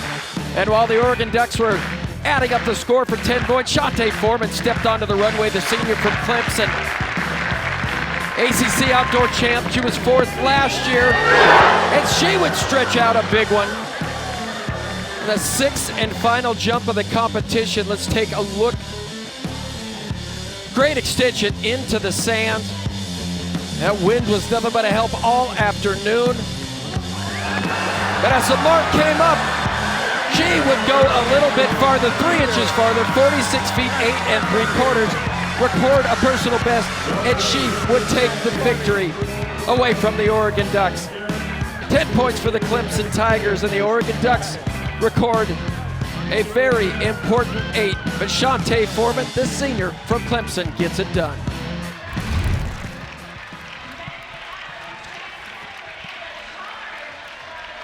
Getting ready for the final event, 7th event at heptathlon, and Sofia Coscolera has a big lead, 129 points from Washington, a school that has never won the combined events on the ladies' side.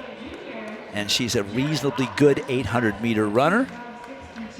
Jessiana Gero-Holt of Illinois, not crazy about the event as much. And Laurent-Quente Hubner, a pretty good 800-meter runner, but there's a big gap. There's about a 12-second gap between 3rd and 1st. So it's really Coscolera, her opportunity to win this event is really just staying within herself and finishing the 800. Section 1 was run a moment ago. They had the bottom 12, or the bottom remaining athletes in this first section. Marta Savina of Vanderbilt, the SEC champion, winning her section of the 800 in 2:13.26, with Julia Gunnell of Kentucky finishing 2nd. There are the results. Joy Anderson of Irvine, go Anteaters, was 3rd in that section. Now we go with section 2, which are the athletes that are atop the leaderboard, including the leader, Sofia Coscolera, the sophomore from Washington. Well, and she has really done it over the last couple of days. Superior throws, good high jump. Just put her ahead of Jessiana Gero-Holt there from Illinois. But these two are familiar with each other, certainly. Gero-Holt coming up in the Washington area, and now Coscolera competing out of the University of Washington. And there is Juliet Lacerente Hubner. She's having an outstanding couple of days. She sits in 3rd position. Tabia Idol of Texas in 4th. Megan Humphrey, solid show out for her from Illinois as well. Let's see if the teammates can get together here in the 800 meters. The Holland Powers of Arizona looked great after the first 3 events. She'll be in the final section here, but Powers now sits in 6th position. Pauline Bakimbo of Florida, Iowa transfer, in 6th. But there is Coscaluela, and the championship is within reach. She's a good 800-meter runner. She's run 2:16.15, so has run about 8 seconds faster than Jaciana Jarrell Holt. And I think a nice solid run by Coscaluela is gonna get it done here. But like the 1,500 meters for the men in the decathlon, this 800 is just such a different challenge than all the other events of the heptathlon. Speed, power, and then somebody wants to throw in an endurance event. Coscaluela was 6th in this event last year, and she has the numbers in her favor insofar as she's run well enough that she's got a nice cushion over 2nd and 3rd place. If she just runs within herself, close to her lifetime best, she really forces the other two that are chasing her to perform well above their personal best. And it's still quite warm here. There's more of a shadow on the track now that the sun is starting to set, but still quite warm out there. At least the wind has gone down significantly, so not as much wind as we saw in the open 800 meters earlier. Well, that looks like Marissa Hentz of UConn out front there. As Annie Molenhouse of Oklahoma State. And then Joey Perry of Northern Iowa. And there is Hubner of Cincinnati, who sits in 4th place. Megan Humphreys now moves to 5th position. But Coscaluela, she's back there in probably, I think, 9th position. She's beginning to move up. 10th place, Jarrell Holt. But this is where the 800 meters is the biggest challenge in that 3rd 200. So nice running here by Annie Molenhouse of Oklahoma State there, sitting in 2nd position. They just crossed the 200-meter mark right in about 140. So Sophia's doing a really good job. She'll make a little bit of move here with 150 meters to go. She just needs a real solid finish. She could finish under her lifetime PB there, almost with 100 meters to go if she can close now in 15, 16 seconds. There she is. And like I said, Dwight, no University of Washington Husky has ever won the heptathlon. They've won the decathlon, but never the heptathlon. Juliet LaQuenta Huber would have to beat Coscaluela by 12 seconds in order to overtake her lead. That's not going to happen. So there is your champion, the sophomore from Washington and Spain. For the first time ever, a Husky winning the heptathlon, Sofia Coscaluela. And we'll get you the point totals as soon as we are able to do the calculations. Well, it is going to be very close, though. But Sophia ran right around her personal best. I think she was about 1.5 seconds off. Yep. Jarrell Holt, 2:21. Tebia Idol, 2:20. You look at 2:10, 2:11. Those are outstanding 800-meter times in the heptathlon. But Sofia Coscaluela will be the champion. Personal best, 61.82. And La Sorrenta Hubner will be 2nd, and Jarrell Holt 3rd, and Megan Humphreys go 3rd and 4th for the Illini. So personal bests for the top 4. And that's almost a 100-point improvement on her Mount Sac personal best from back in May. I got a chance to call that competition as well, but she's just shown so much improvement all season long. Came in here very determined and confident that she could get the job done. Great coaching staff up there at the University of Washington. You know everybody from Toby Stevenson. He is the combined event coach, but you know the distance coaches had something to say about it as well. It's always funny, though, when you win a championship like that, you may be tired, but you find the strength to get up when everybody else cannot. 4 of the top 5 finishers with personal bests, and that's what competing in a championship is all about, bringing your best at the time where it matters. Sofia Coscaluela wins by 98 points over Juliet LaQuenta Hubner. So the next up is the 5,000 meters. Jean Hendegren, the fabulous freshman from BYU. We were able to talk to her a little bit earlier about her strategy going into this race. I feel like I tend to be out there pushing it from the front. That's worked for me in the past, and it's still a race plan that I love. Just putting your full effort out there and trying to gun through to the finish. I definitely want to focus on the process and executing that to the best of my ability.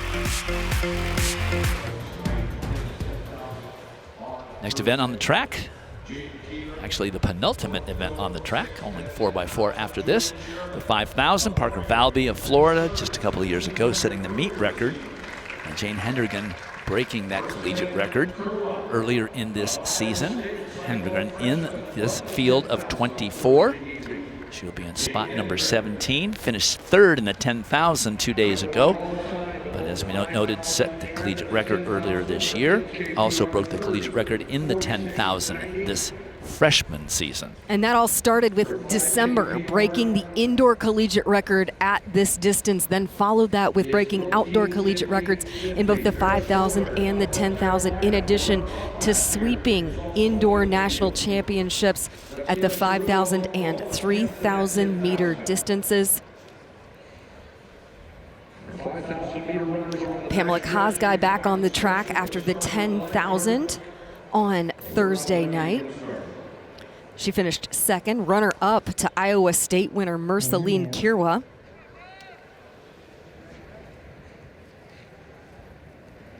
Stand up. And they back him off. Also, not to forget, collegiate record holder in the steeplechase, Doris Lemon-Golay of Alabama, who decided not to run the steeple based on just getting a late start this year due to some injuries. She opted to run this 5,000, where she is formidable.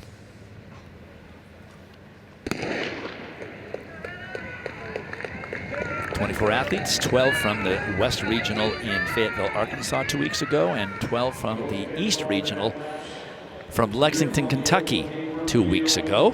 That's how we got our finalists. There's 24 in every event. And your list of competitors. Jane Hendrigan tends to like to lead these races, and we'll see if she stays true to form. Jane and Doris, well familiar with trading some titles in the last few months, going back to cross country, in which Doris Lemon-Golay was the national champion. Doris, a 5-time NCAA champion across cross country, indoor and outdoor track. Then during the NCAA indoor championships, Doris was runner-up at the 5,000 meter distance to Jane Hendrigan. And in talking to Doris and her coach, Nick Stenoff, yes, she did indoors have that foot injury. They said she's been fully healed, though. She did the steeplechase, defending her steeplechase title at the SEC Conference Championship. But their decision going into NCAA's really came down to the fact that Doris wants a 5,000 meter title. She was really on pace for a special indoor season in which she broke the collegiate record at the 3,000 meter distance. So she really feels like she has some unfinished business and something to prove. They said that she has won cross country, she's won indoor 5,000 meter and outdoor steeplechase titles. This is a title she has not yet achieved. Okay, they're establishing the pace early on. Let's step aside, go downstairs to John, who has our heptathlon winner. Thank you, Dwight. Does this look like a woman who has just spent 2 days competing? Like you look like this is just like you just were out hanging out on the weekend with nothing much to do. I feel like you should look more spent. That aside, assess, other than the championship, which is great, how the 2 days went. Oh, it went awesome. The first day was rougher for me, but we always have a second day to make it better. So that's what I did. So I'm just happy we're done, and all the work we've done with my coaches and everyone that supported me through this year. I'm just happy and grateful to be here. You've been 6th here before, and now you're 1st. You talk about that. How much work goes into moving up just those few places? Yeah, it does take some work, but last year was my first year, so I was adapting, figuring out things. And this year, second year, I just thought, let's have some fun. Let's put in the work, feel my body, and at the end, it's just everything went great. So. Best of the 7 events, best one that you thought you put up? Probably long jump. Long jump took me a while to get it. So that was a PB. I'm happy. High jump, it was a long journey too, for the people who know me. But yeah, I'm happy. I just PR'd those 2 jumps. So yeah.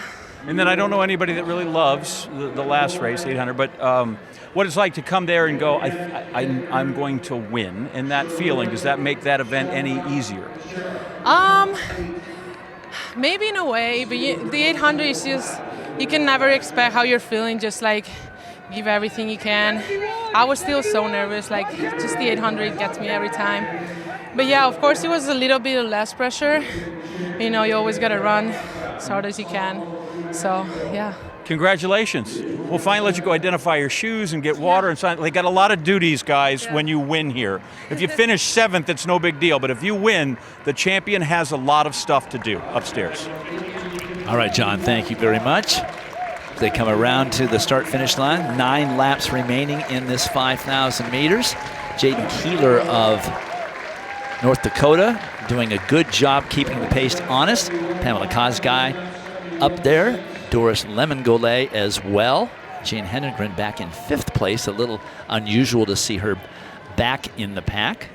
Well, you mentioned Jaden Keeler there up front, much like we saw her do in the 10,000, a race in which the athlete you just saw that we were just featuring, Merceline Kirwa, was the champion in. She closed in 61 seconds over that final 400 meters. She let Pamela Kosgei and Jane Hendengren really battle it out up front and then plotted her move for that very last lap. And in talking to Merceline and Coach Jeremy Sudbury, they said that they'd been working on that for a number of weeks. That's actually what she did back at the Big 12 Championship. She closed in 60 seconds to win the conference title. So at the regional meet, they told her to let the leaders go up front, let Pam and Jane go to the front, set in the chase pack, and use that as an opportunity to test that closing speed yet again. So she closed that one in about 62 seconds.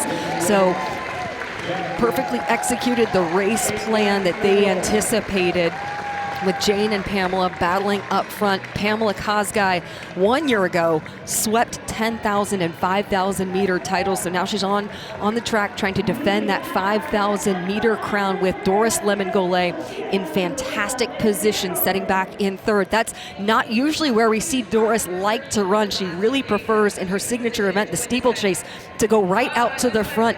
So she's doing an incredible job of being more tactical and being very patient, as is Jane. Keeler stepping off to grab some water.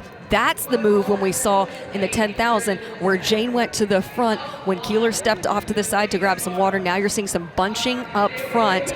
No one wants to get to the front of this pack. When they come around, it'll be 7 laps remaining, but let's step aside for a moment and wrap up the field events. One more segment of the high jump, performing above expectation. Here is Temitope Adesina, the junior from Texas Tech. No misses to the bar, got to 6 feet 5 inches. That's why she's in the lead. I do not like that left turn, but she makes it work, still gets good rotation, and she's over cleanly on her first attempt at 6'5". She's not letting anybody in the door. Good support from the Texas Tech teammates. Good clearance at 6 feet 5. Putting a lot of pressure on the remaining athletes. This is Rosia Boa of Illinois. 16 attempts in the event today. Lots of 3rd attempt clearances, but that was a big one. 3rd attempt at 6'5". She's out there working out. 16 attempts in a high jump competition. That's like about double what you want. So she just keeps hanging in there. The bar went up to 6'6 1/4". Neither athlete was able to clear, but because of her clean card, Temitope Adesina of Texas Tech wins the title at 6 feet 5 inches. On paper, it didn't look like it would be that good, but they performed as they should. Big at the Nationals, 6'5" for both. Adesina winning it on misses. Kaya Crook of Arizona getting 3rd. And Ella Balabech of Nebraska and her teammate Carson Lealing 4th and 5th. for the Huskers. All right, back to the 5,000, and they're passing the start-finish line. 6 laps remaining in this race. With Doris Lemon-Golay comfortably there in 3rd position. She's doing a really good job of being pulled along by those leaders. They've consecutively been around 76 seconds, so they're on 15:24 pace at this point. Little bit of bunching there. You can see Doris Lemon-Golay getting a little bit of contact there. She put her hand out to make sure she has enough room to run. And Jane Hendegren is being very patient. Easy to identify her in the all-blue kit there of BYU as she's in 6th position and looking to move up. After the 10,000 on Thursday night, the event, of course, in which Jane came in as the favorite, being the collegiate record holder, finishing 3rd. She said that she was grateful but walked away knowing she wanted a little bit more out of that race. She was already looking forward to another opportunity on the track for the 5,000 on Saturday. She said it's a privilege to be able to go out and fight, push yourself, that self-discovery, see how much you can get out of yourself. So she has just taken so much perspective and so much maturity into a season in which she came in with such high expectations, and they have slowed a bit now, 77 seconds, as you see Jane moving up to the front. Less than 5 laps remaining in this 5,000 meters.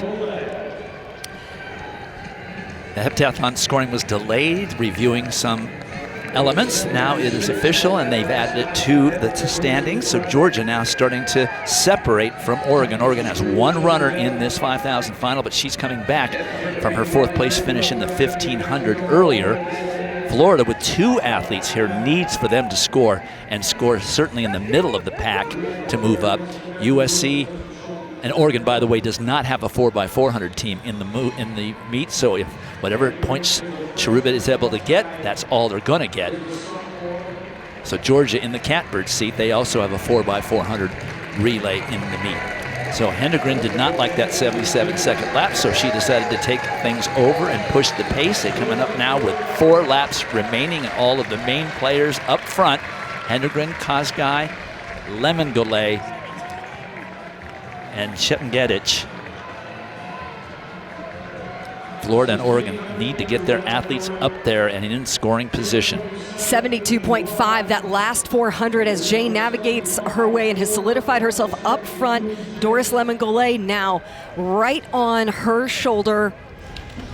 And in talking to BYU coach Diljit Taylor, who we saw celebrating with Taylor Lovell after the victory in the steeplechase, talking with her this week about Jane and this national championship experience, she said that this exposure and experience is just something that you can get by racing this freshman year. It's still all new. She said people may look at this and think that this is a familiar place for her to be in, but it's not. This is all still new territory for her to learn how to navigate these championship race opportunities and the tactics that are involved.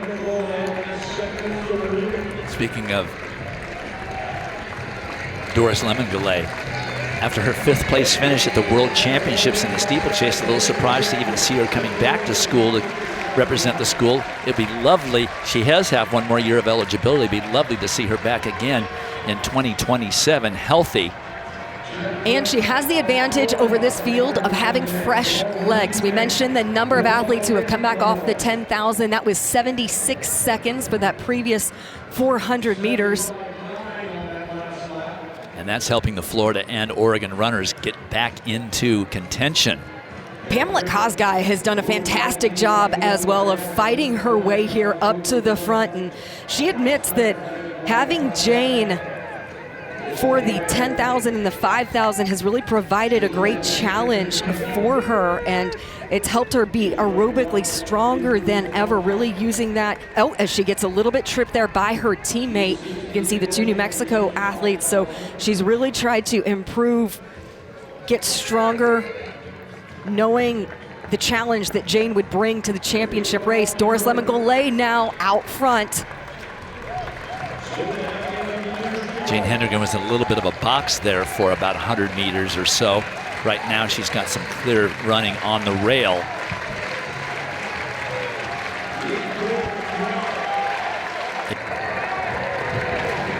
Look at Doris Lemon-Goulet. You can use the entire screen for her resume, but these are just some of the highlights. She has dominated the steeplechase event, the only collegian to ever break 9 minutes in the event. Won the cross-country championships twice, and is also formidable indoors as well, and is now picking up the pace. Jane Hendegren now back to 6th place. It is Lemon-Goulet, Kazgai, Jepengedic. And with that resume, one thing she doesn't yet have is an outdoor 5,000 meter title, because she has yet to be able to run in this event. The steeple 5K double isn't really something that you can easily navigate. This is the challenge that she wanted. Coach Nick Stenoff is telling her, has told her since last year, to be a world champion in the steeplechase, you have to be world class in the 5,000 and the 1,500 and bring that to the steeplechase, your signature event. So that's what she has really focused on these last few weeks, with having the opportunity to circle this event and eye a 5,000 meter title. All right, Lemon-Goulet, Kazgai, and Jepengedic take the bell lap together. Now a little separation with Doris now shifting to another gear. We see this all the time with her in the steeplechase. And just like that, she puts 8 meters, 10 meters on Jepengedic, with Kazgai back a little bit more. Hendegren has no answer for this move. And now we're looking at the Florida athletes hopefully getting into some scoring position. Chepkoech is now up to 4th. Hilda Olamomoy just out of scoring. Maybe she can get back in with the last 200. Juliet Cherubit of Oregon seems to be out of it. No points scored for Oregon, so that'll be the end of them. But Doris Lemon-Goulet with a head of steam. And you know she has another gear. She's going to win the 5,000 meter title. Hilda Olamomoy up to 4th place for Florida. But it is all Lemon-Goulet here. She wins the title. And a crash finish here for points right at the end. 15:11:71 for Doris Lemon-Goulet.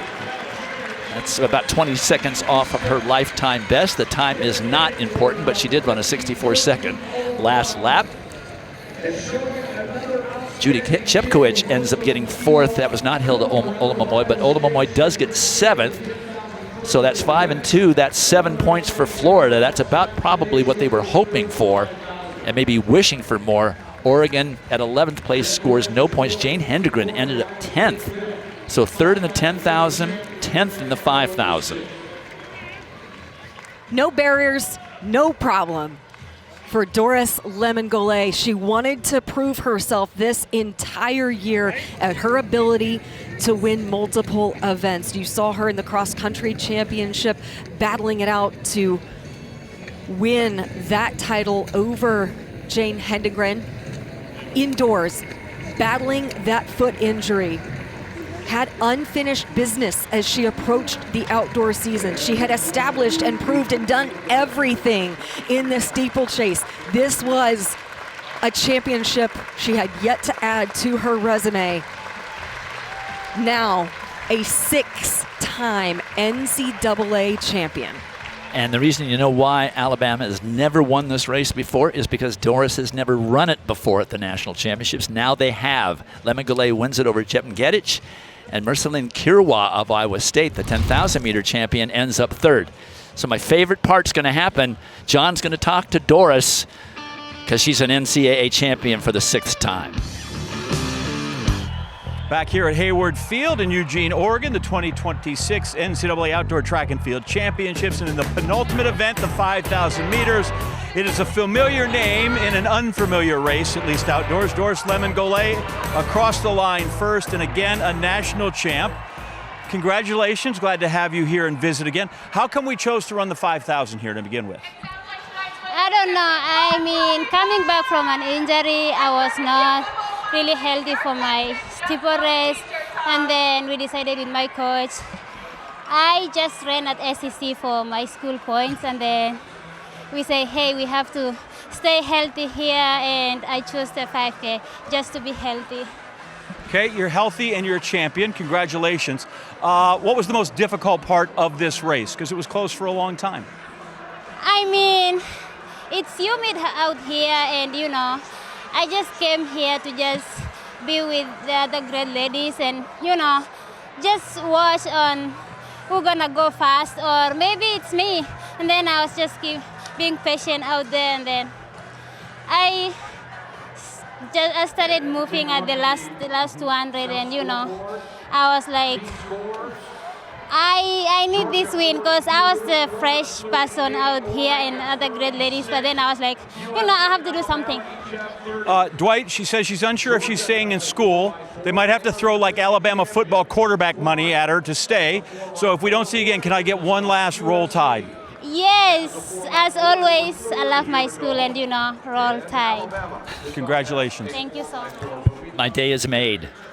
Well, we would love to see her back once again, of course, along with also Jacoby Tharp we would love to also see back again, and Jamisha Ford all have eligibility. So let's get to the business at hand. Georgia with a 4-point lead over Florida. They both have 4x400 relay teams in the final. Oregon does not. Alabama does not. So this is going to be a fight to the finish. Things can happen. Batons get dropped. Feet get on lines. Zones are not adhered to, as Arkansas has the amazing 4x400 meter relay record for the women. We will look first at Georgia, the defending champions. Well, their school record this year at 3:22.54. They ran that a month ago at the conference meet. Well, and they get to go with the NCAA new record holder, Dejanay Oakley. She'll go anchor for the Georgia Bulldogs. Vimbaya Mesfarevwa will lead off. Michelle Smith will go second. Tiana Springer. We saw Michelle Smith in the 400-meter hurdles. Good finish for her, fourth. She'll run second leg, but yeah, you said it. They've run 3:22.54 this year. We've seen some great 400-meter running. 4x400-meter running. Arkansas ran the second fastest time ever at the SEC Championships. Here goes Florida. Quincy Penn will lead off for them. Sydney Sutton, the freshman, will go. Malia Campbell, a freshman, and Layla Haynes, the 800-meter runner, will go anchor for the Florida Gators.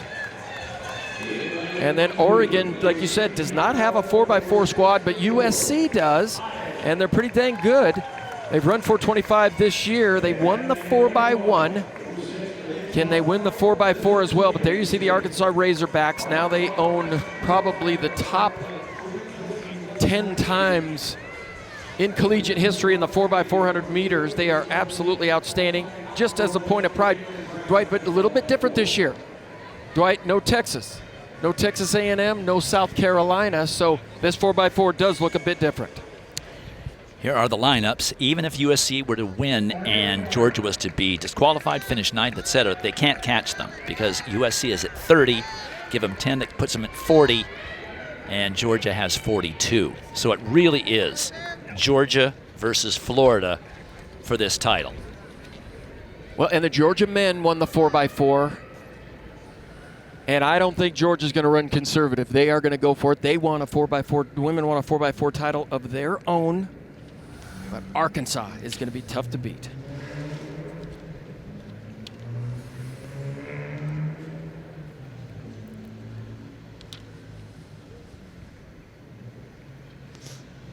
Nine teams in the final, 8 score.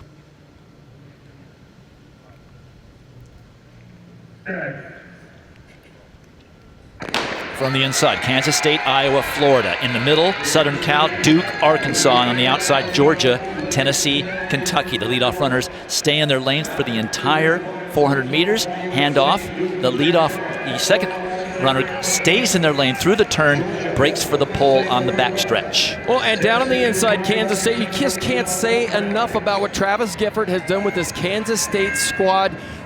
Got a lot of ladies qualified here to the national, a lot of men as well, but he won the horizontal jumps on the men's side, long jump, triple jump, so Kansas State beginning to have a lot bigger presence here at the national championships than they have in the past. Tennessee out well in this very first leg. Sydney Wright doing a good job for the Volunteers, but Georgia's Vimbaya Mesfarevwa also doing well, and it was actually Arkansas that passed first. 50.3 for Soneria Butler. That's Annalise Batista, who's running second for them. For Georgia, Michelle Smith, the 400-meter hurdler. And as for Tennessee, Esther Joseph. Well, Sonaria Butler, she was 6th in the 400 meters. She ran quicker in that 400-meter relay leg than she did in the 400-meter open. But that's what makes Arkansas so deadly. All of the athletes competed in the finals and individual events, and then they come together in the relay. Annalise Batista, though, out front, Lara. After finishing 5th in the 800 in compliment to teammate Sanu Jallow, the new 800-meter collegiate record holder and national champion will be on that anchor leg. Florida making a move, a great leg by Sydney Sutton, the freshman, to put the Gators in 2nd place. Arkansas passes first, then Florida, then Georgia, and Tennessee. 49.9 for Arkansas and Annalise Batista. And Arkansas now making more separation here with Kayla Brown. Well, Kayla Brown does her best work on the relays. Made that Olympic team in 2004, won gold medals in the mixed 4x4. She knows how to carry that baton, certainly. And look at the lead Arkansas is building up now. Brown with a gold in the 4x4, a silver in the mixed 4x4, along with Shamir Little. Georgia now moving on Florida. For Georgia, this is Tiana Springer, another freshman. And Florida is Malia Campbell, but Arkansas passing first by a long way. Georgia will pass 2nd. So far as we know, no yellow cards, nobody disqualified, but they still have a baton that you gotta hang on to. 49.3 for Kaylin Brown. All right, let's keep an eye on the Georgia Bulldogs in 2nd place. That's Dejanay Oakley, the champion in the 400 meters, a new collegiate record. We saw Georgia come back from way back to win the men's 4x4. Can Dejanay Oakley do it for the women? Sanu Jallow, the new collegiate record holder by a long way in the 800, is not going to give up this lead to anybody. It is going to be Arkansas winning the race. Georgia is 2nd with her 8 points.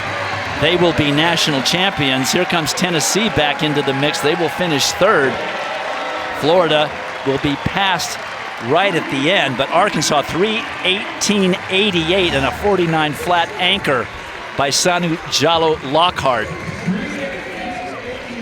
That's the 2nd fastest time in collegiate history, 2nd only to their own collegiate record, which is insane, 3:17.96. That's better than 49.5 for all 4 runners combined. Duke ended up being 4th. Florida slipped back to 6th, and the Trojans back in 7th place. 48.8 for Dejanay Oakley. So even though they ran all out in their individual races, they still had something in the tank to bring their teams home in the 4x400 relay, at a huge school record for Georgia at 3:20.96, taking a couple of seconds off of their school record that they set a month ago at the SEC championships. Well, and Arkansas might not have won the team title, but they always come in here and compete in the 4x4, but good exchanges there. That is the first exchange to the 2nd. Sonaria Butler passing to Annalise Batista. And it's always a little interesting in that opening leg of the 400 meters, you're running past the finish line, but Sydney Sutton, the freshman from Florida, it's going to be exciting to see what she does over the next couple of years. She didn't qualify here in an individual event, so she was fresh in the 4x4. But Sanu Jallow, and you got to appreciate Sanu Jallow, she runs a collegiate record. She comes out here in the 4x4 and just lays it on the line for her team, and they run 3:17, the fastest, she's good, 3:18.88, second fastest time ever, eclipsing that time they ran this year at the SEC championship. So dominance once again in the 4x4, but Georgia right there as well, and a school record for Duke in 4th place. And it came down to Georgia and Florida, just like we thought it would up front. Georgia winning the team title by 9 points in the final analysis. Arkansas made a great run at the end with that victory in the 4x4. They got up to 3rd place with 38. Arkansas just 3 of the last 4 championships in this 4x400. They had run the 2nd fastest time in collegiate history. Georgia school record in 2nd. Tennessee doing a great job finishing 3rd, just missing their school record. And Duke with a school record in 4th place in that 4x4 championship run.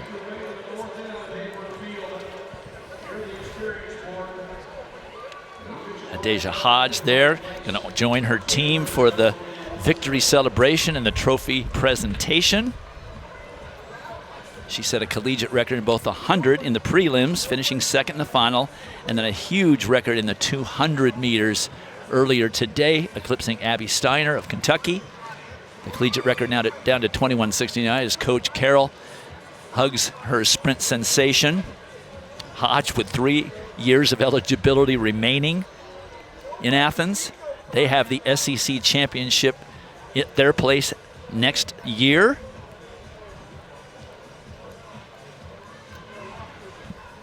Well, then it really was a team effort. You know, last year, the Georgia Bulldogs, they got some help from some field events. But this year, boy, it was all up to the sprinters. And they've been so good, they've been good all year long. But just beautiful performances here late in the season for the Georgia Bulldogs. Well, it's official now. Georgia with 50 points, a 9-point victory over Florida with Arkansas just 3 points back. Oregon ended up finishing 4th and USC 5th. First back-to-back since A&M in 2010 and 2011. So 15 years it took to get a back-to-back champion.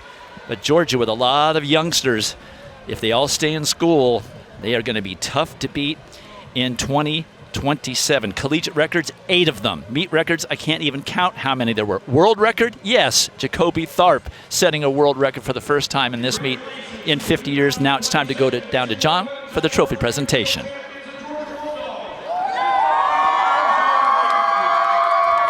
Thank you, everyone here at the University of Oregon, for once again a wonderful NCAA championship. 4 days of wonderful. It didn't rain in Eugene in 4 days. Can you believe it? Because Carol Smith Gilbert told me one time, it's Oregon, it's going to rain. And so in my backpack, I have my just in case, I have my rain suit. You know it's a great meet when you quit talking about numbers and you start talking about letters, PBs for personal best, and collegiate records and meet records, and even a world's record. It is a fantastic meet and a fantastic performance by Georgia here to present the championship trophy. Karina Handelin of the NCAA's Track and Field Committee. Thank you. On behalf of the NCAA, I'd like to congratulate Coach Carroll and the Georgia Bulldogs on a track and field national championship. Congratulations!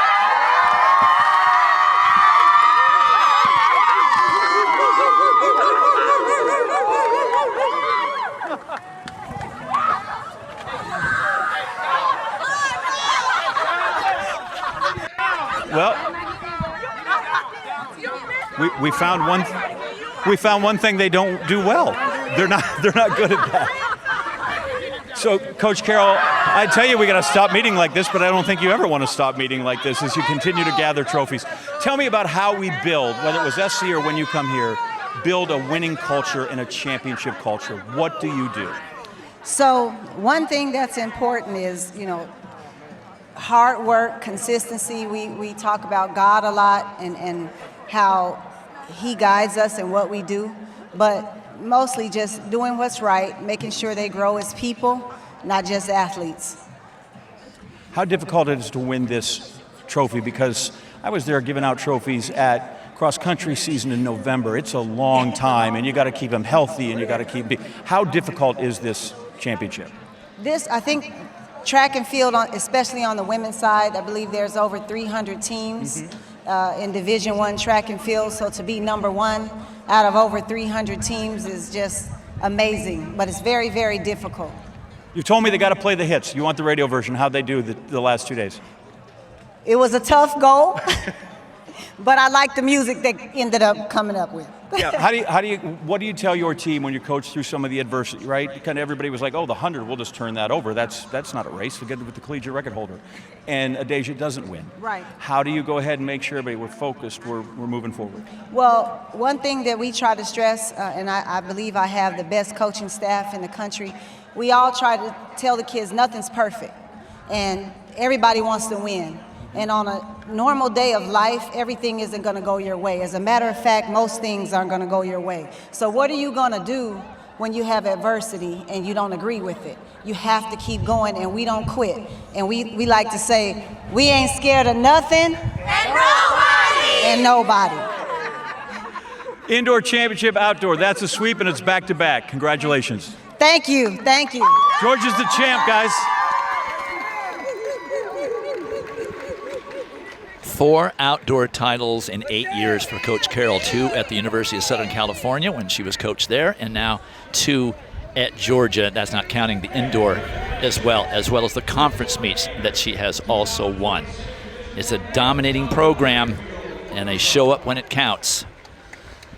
So what do you guys think? I mean, that might be the best NCAA championships I've ever covered, and I've covered 30 of them. Absolutely electric the last couple of days. But, Coach Carroll, she mentioned her coaching staff. Kareem Abdel-Wahab, he brought a lot in to the 400 meters in that sprint group, and we've just seen from Aaliyah Butler to, Williams, Morales Williams, and then the 400 meters are just so strong in Georgia. Dawn Babbitt, Ryan Bailey, Malia Cox, Maggie Davis, Yannick Ogling, Daryl Schott. Such a great coaching staff to be able to win that championship, and she knows she couldn't have done it without them. And you think about how many of these events it took a collegiate record to win in, just an indication of how much historically better and more difficult these titles, individual and team titles, are beginning to be. The bar has just taken a huge leap up with the performances and the caliber of collegiate track and field. Before we go away, the 5,000 meters is under review. There is some question as to whether Doris Lemon-Glay stepped on a line perhaps early or into the infield, something we don't know any more than that. So it doesn't affect the team score, but it might affect the fact that Doris was the national champion. All right, well, congratulations to Georgia on winning the 2026 Women's NCAA Outdoor Championships, as well as to the 21 individual event champions. That will wrap up the 2025-26 Collegiate Track and Field season. Thank you for taking the journey along with us. We'll see you next at the Indoor SEC in late February in Arkansas. For Lara Overton, Dan O'Brien, John Anderson, and our great statisticians, Tom Lewis and Rich Benoit, and our Carr Hughes production staff, I'm Dwight Stones. Join us next year. Good night from Eugene.